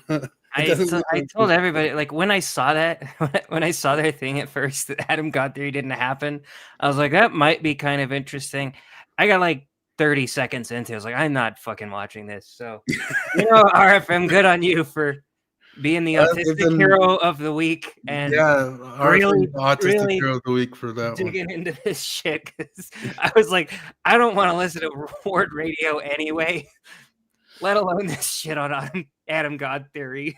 Yeah, Adam did the rights. And I mentioned also how and I've actually heard the old episodes where where you have it pretty clear that he lifted some stuff from your Apocrypha work, and I suffer from my eye. Yeah. And it might be good to go back over just in a fast way, like what the Apocrypha stuff he stole was, because I think it's pretty obvious that to seem like the esoteric smart dude, he's going around and lifting from different unknown people to bring it to Word Radio to get declared the super smart guy who's they should do this, they should put this should be published. And we read some of the comments and the things of everybody saying in there, oh boy, you discovered a thing, how are they not publishing this? Well, the reason, I don't know, they figured out the formula that works for their fans. It's that any tiny dumbass little thing is, this changes everything. No matter what it was, it can be that stupid ass thing that Dan Vogel and what's his face? No, not Dan Vogel. I don't remember. Bradley. Don Bradley when he inverted First Nephi. Well, no, I'm saying Don Bradley and Brian Hales when they discovered that Oliver Cowdery, instead of calling it the Fanny Alger thing, a dirty, nasty, filthy affair, he actually called it a dirty, nasty, filthy scrope. And they changed that because scrope was a very bad word. And I was like, that. What does it mean? Does it change? Was he fucking her or not? Because it still sounds like he was fucking her. It sounds like he was fucking the 16-year-old maid in the barn, whether you say affair or scrope. So I don't know how that gave you a testimony there, Don Bradley, but there was that other one that Don Bradley did with the Midnight Mormons of First Nephi inverting morality or something like that, and look at this, it inverts the pyramid and it makes everything, and they were like, this changes everything, this changes everything thing I'm automatically turned off about. Like, nothing changes everything, it's all the same, nothing ever changes. RFM is speculating. He's saying that Joseph and Fanny were doing it. I don't know how you can say that, because I understand how you could have said that when we thought it was affair. But when we found out it was scrope, and I'm totally ignoring the dirty, nasty, filthy part, that means that they weren't doing it. Actually, it makes me think instead of just doing it like normal, it was doggy style. I'm pretty sure scrope means that he had her bent over a bale of hay or something like that. Yeah. Sorry, go on. But back to this. Back in the masculine way with physical force. But there's another layer to this that they were sure to include, and is incredibly important. In the show, the father of the accused killer had a successful business doing manual labor. He's a plumber, and he was a former athlete. He was a big masculine dude, and his son is not equipped to do any of that stuff. So the son perceives correctly that the father has always been embarrassed by him. So throughout the show, you have these completely baffled parents saying, this kid. Yeah, I remember all this stuff. Like if you label out, even though it comes from that kind of lie of a background, that Sargon actually appreciated the message of the show when he watched the whole thing. Had no criminal record, no history of getting in trouble. He was never abused. He has no psychological problems. We raised him in a comfortable. Because the kid was getting bullied in that sort of reputational damage way. Reputational damage, like how Maven bullies, rather than home in a nice neighborhood at a nice school. How did this happen? Because they could not grasp that for some men and boys, if they perceive that they are being looked down on and humiliated, they would burn the world down to make that go away. And the theory is that his anxiety and depression is tied to a loss of masculinity across generations. Thus, the belief that we need the tariffs to bring back this kind of work. And those of you out there who have read my totally that is a stupid. You think the tariffs are gonna help? Tariffs are gonna help Unrelated book.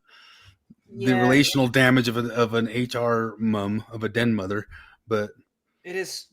Tariffs aren't the issue to really tie to this. I don't know. It feels like what you should. He's tying it, but obviously, I mean, it looked like that poster was tying it to that. That's stupid. Yeah, no, he was. Well, the poster was just saying like, Trump or this, basically. Yeah, he's saying like some big dick energy or HR lady energy. And I think that we're overcomplicating it. Everybody's overcomplicating it. Yeah, it's not. We didn't hate that because it was a longhouse thing. We hated it because it was fucking cringe. And then we try to reverse engineer a logical explanation as to why we hate. No, we hate it because it was cringy, and I was like, you look dumb and you sound dumb. But I don't care. Well, he tips off, but exactly the same thing. That's Abbott and that's Hunter. That this pressure cooker of grievance that guys like him are in is the black box mentioned in the title. Because the premise is not that young men like this do not have any legitimate grievance with the world. Everybody has some legitimate grievances. It's that when you spend 12 hours a day glued to a screen, having those grievances reinforced continually, you lose all sense of perspective, to the point that you can watch a goofy little video like this and see it as a sign of the apocalypse. Itty bitty cheese in a bomb. Itty bitty cheese in a bomb. If you don't, it's the apocalypse. No, there's more to it than it's just being overly online. It's the society has changed in that direction, and the relational damage of people who are like that, as we've seen happen in ex-Mormon spaces in certain ways, it is a shift and a huge change. And like he's saying, it is something that brings about the weird right-wing backlash of the whole entire thing. But it's a real issue. But if that article. So we have a Facebook page that we just jokingly called the Latter-day Longhouse. But part of the joke of that is that we were going to be the den mothers who are overly censorious and review everything you see and say, this is okay, this is not okay. So we are your den mothers here. Unfortunately, Facebook has a fucking built-in den mother. I swear 90% of Casey's posts are flagged as potential spam, and about 50% of Steve's posts. Those are the only two I ever get. I'll look at it. I'll get like a little alert up there and be like, "What? Spam? No, this isn't spam. It's Steve posting one of his comics." Yeah. Why did you think this was spam? Fuck off. Quit. Stop being a den mother. If you have moderators, let them moderate. Yeah. And there's a whole lot of the whole thing that being online is a world that acts more feminine than our old world is. It is more about relational damage and how people can gossip and relationally damage each other. And there is just something more feminine to it. And men act the same way. And that's there's a deeper thing to that whole entire thing. But something I was also going to point out is that the person that popularized that concept that we brought up forever ago and talked about, the Longhouse, he shared the article there. Here's the article again, because we talked about this whole article before, and that's when we ended up coming up with the Longhouse and all that sorts of stuff and putting it on there. Was this person Lomez, who now has a show on the Blaze with Christopher Rufo. Rufo and Lomez. It's a pretty good show. They're actually pretty moderate conservative people, but Rufo was the major person going after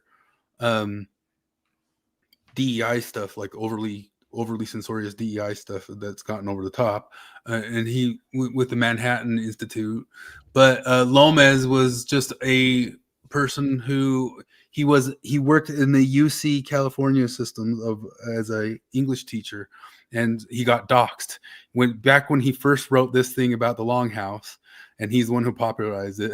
He got doxxed as an English professor from the UC systems in California and lost his job and stuff for it. Well, didn't really lose it. Kind of got ran out of it. So he went out and he started a publishing company. But he and Rufo have a show now. They've got 3 or 4 episodes out. They're pretty good. Like Rufo was the one that we talked about who was able to give a better description of what was going on with the whole Fuentes situation and how that was hyper real and hyper reality and a bunch of bullshit that was, it's good stuff. It's a good show.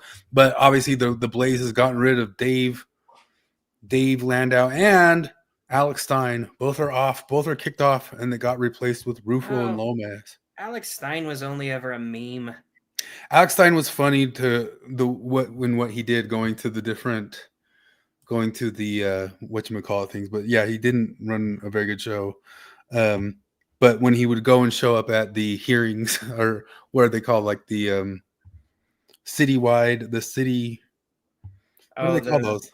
The city hall meetings. City hall meetings, and he showed up and act a fool. Those were Those were pretty funny, and then he found AOC in real life and asked a question to the big booty Latina or whatever he called her.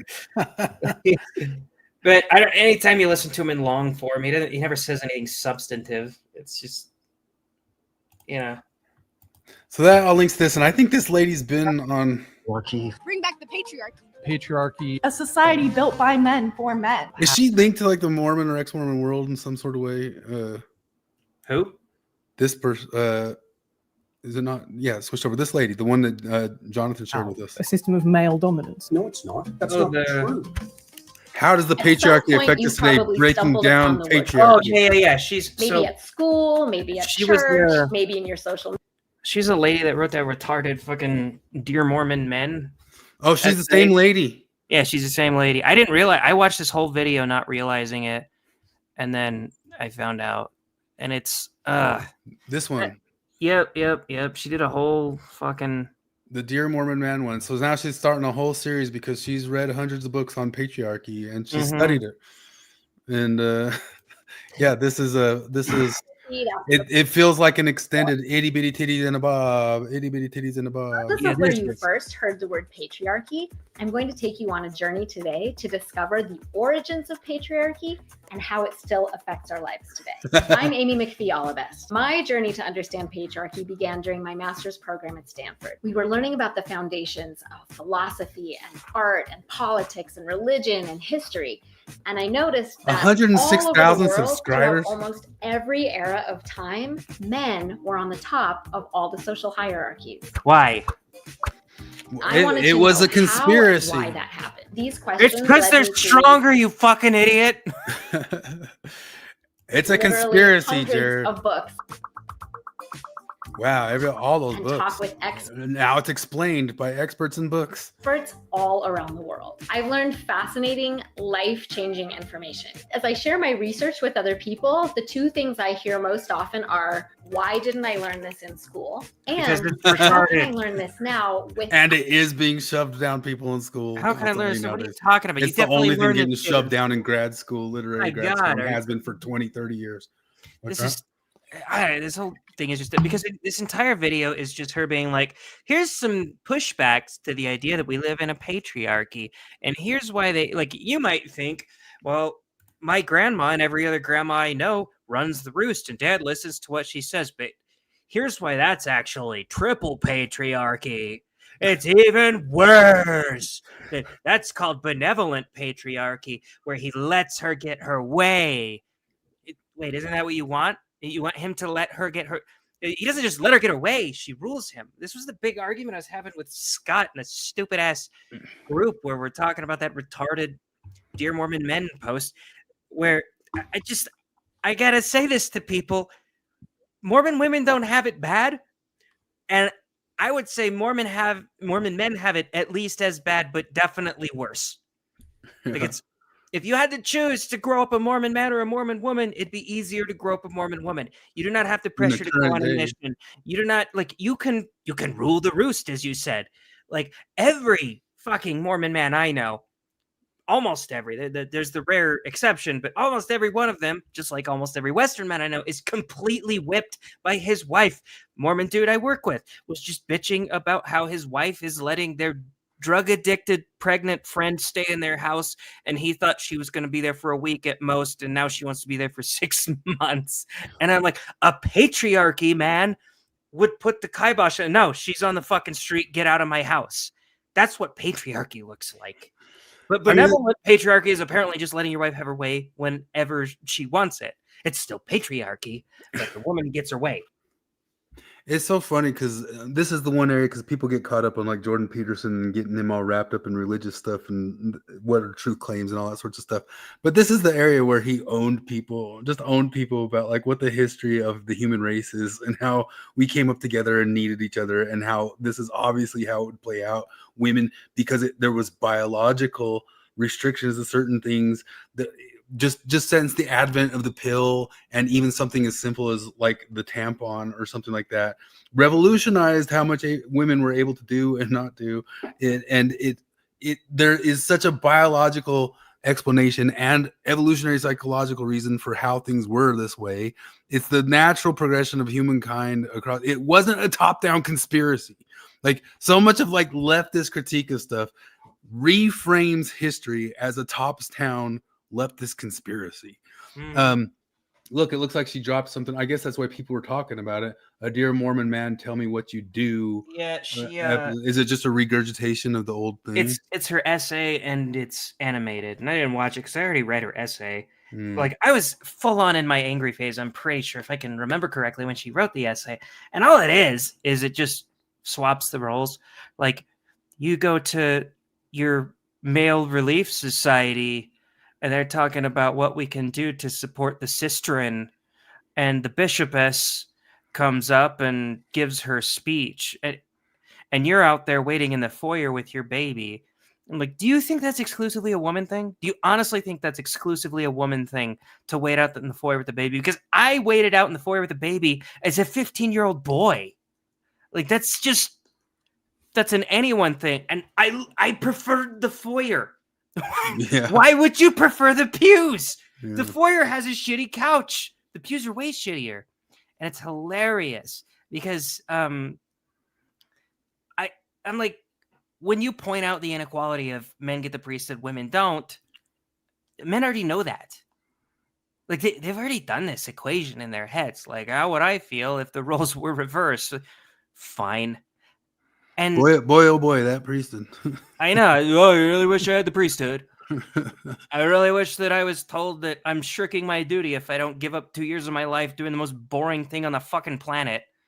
Wouldn't that be awesome? It's like the old thing that we talk about forever. It was one of the hilarious moments that Flip had with Lindsay Hansen Park on Mormon Expression when they were on a panel together, and she said, "I sometimes go and give blessings," and Flip just said, "Well, did it work?"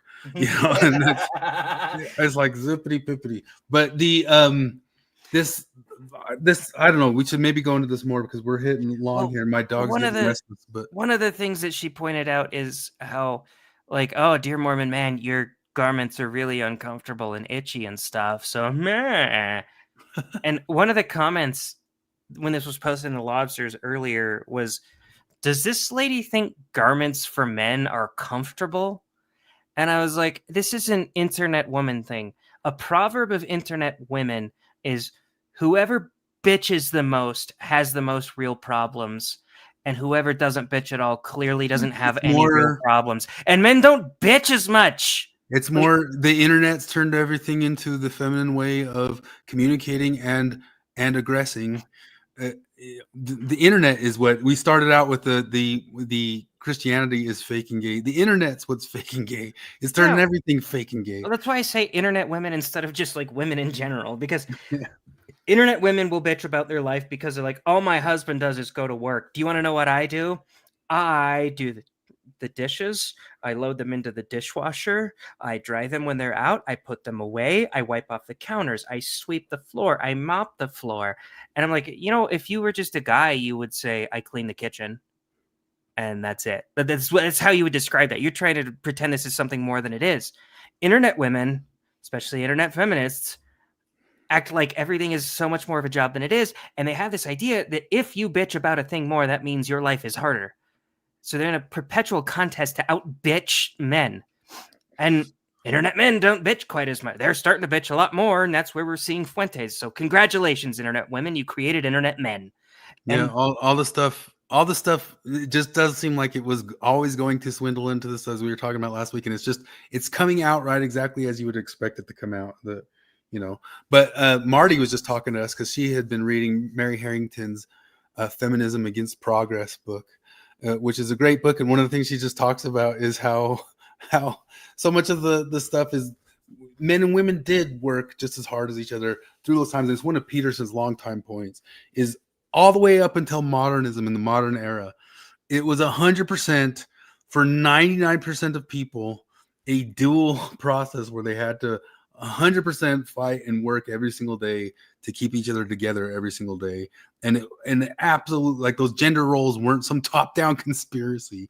They had way more to do with just actual nature, the actual situation of what it was to get by and survive, and why we evolved this way. Because, you know, people will say, well, that's the naturalistic fallacy, but it's also true. It's how it happened. It's history.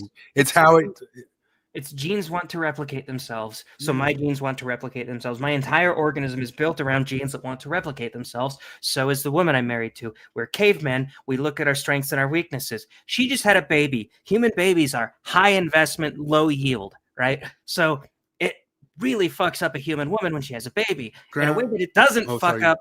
Oh, sorry, you froze a little bit. Well, it all froze, and I thought you'd stopped. So I'm sorry, I started talking. It really fucks up a human woman when she has a baby in a way that doesn't fuck up other human mammals and animals when they have a baby. So she's out of commission for quite a while, even now, but especially when we were in caveman days.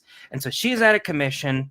She can't just be promiscuous and fuck any dude. She needs to fuck the dude who's going to stick around and help her raise a baby. The dude needs to stick around because his genes want to continue on. It's the selfish gene. And so they're like, okay, we need to do what we're strong at.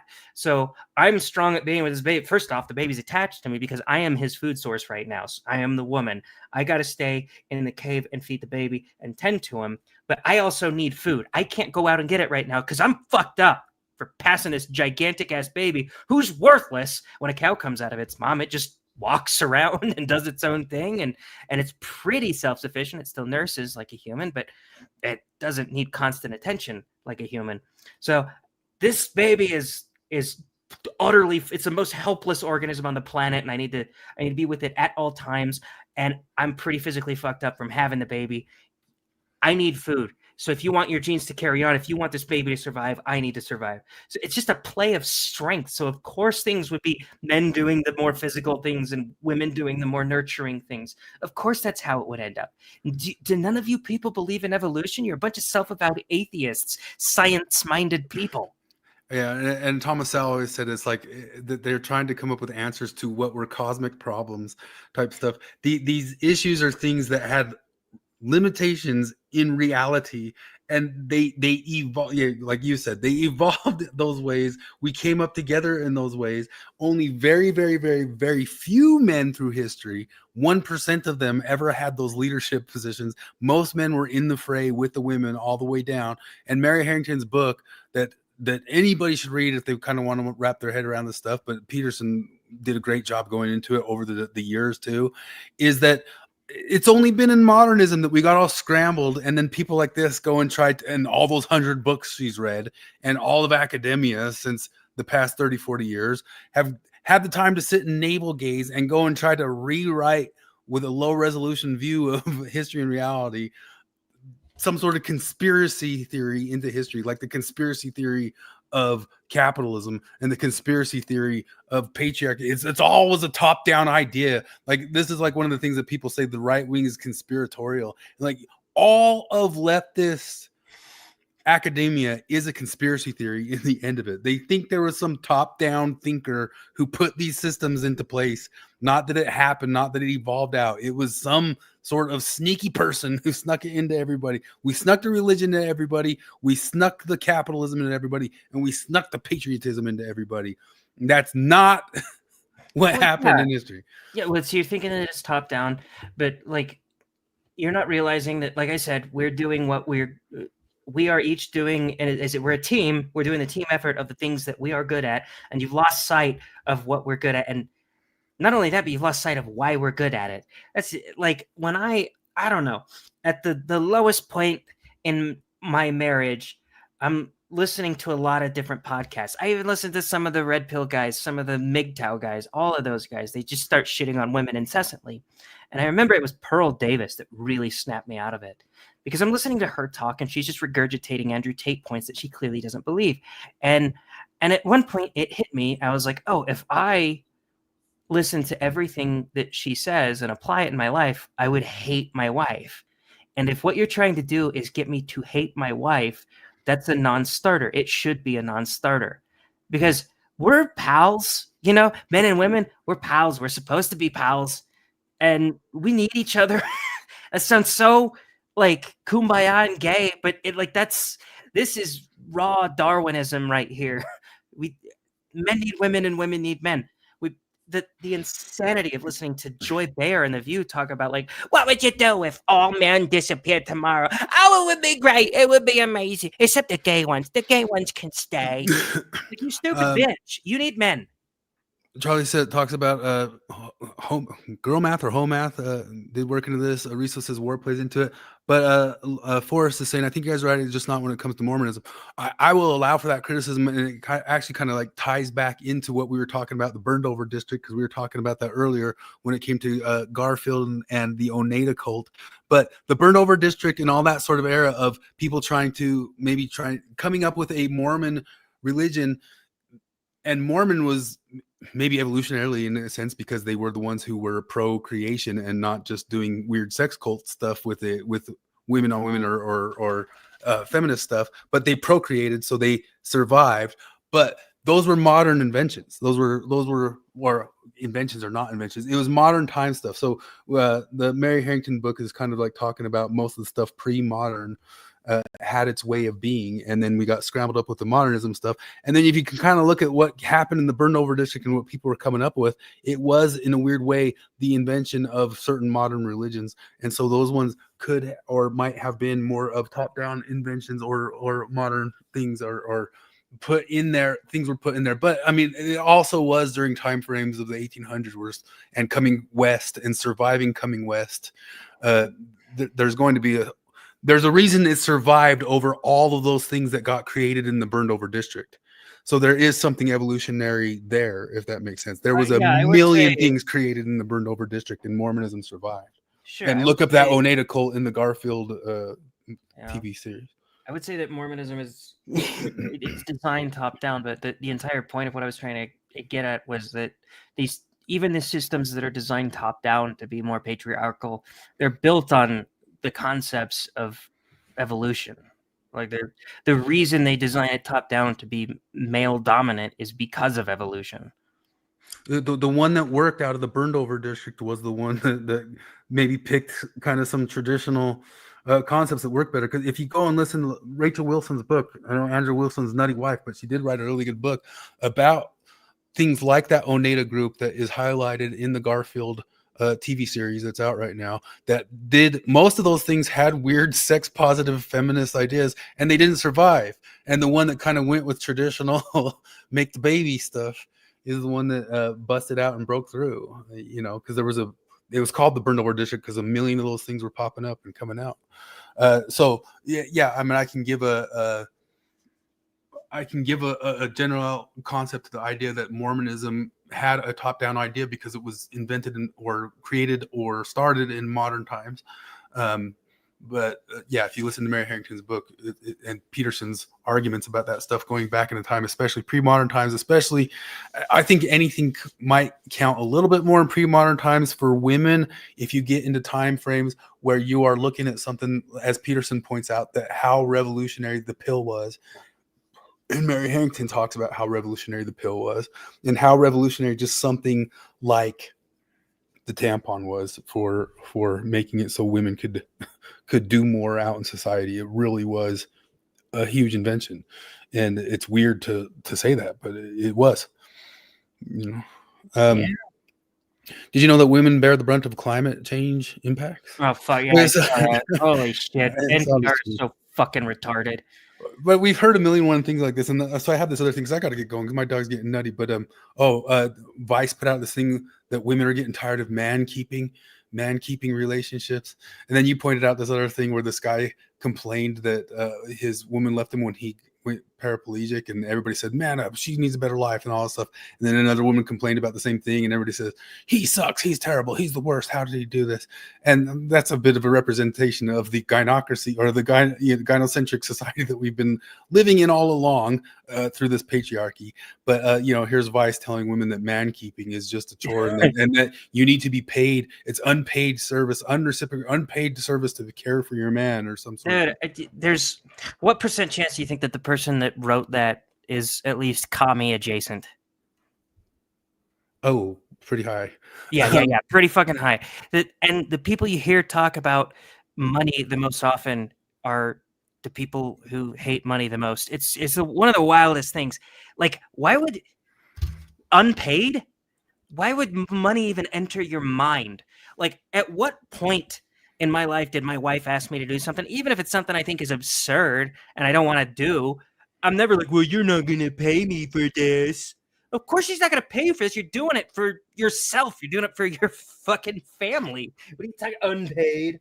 You want me to pay my wife to watch my kids? Is she got to pay me to go to work? That's retarded and profoundly unromantic.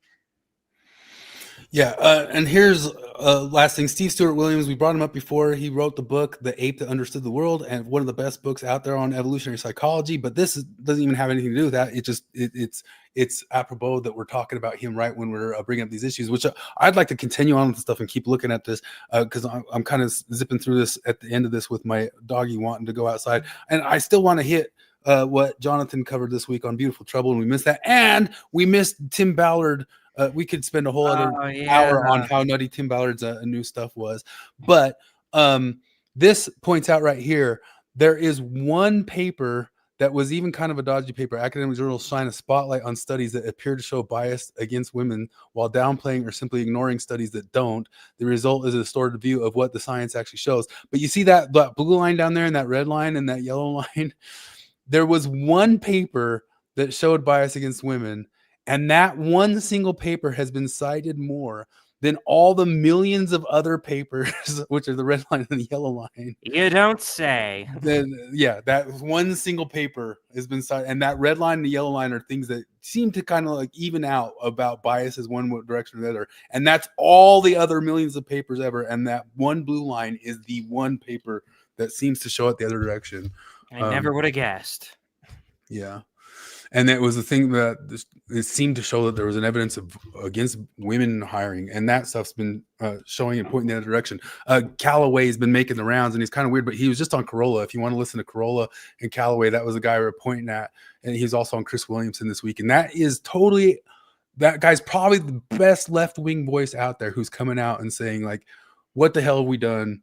This is obviously going to push towards Fuentes stuff, and we've done this, and we shouldn't have done this. And he's definitely coming from the left side of stuff. And he was just on Corolla and talking. He's pushing back on Corolla and those sorts of deals. But he, totally, like, he's a center left guy saying, what have we done? What we've done and how we talked to men the past 10, 15 years has been stupid, and we got to correct some of the, His name's Callaway. He was just on Corolla this week. Good conversation. Anyway, sorry, I've been running long. I got to get running to have the. Okay. I gotta watch the baby tonight anyway. Yeah. So this Jonathan had this thing about scrupulosity with the secular religious ideas from other things, but we'll get to that next time. Anyway, we'll touch it. So I got to get running. But this is one of.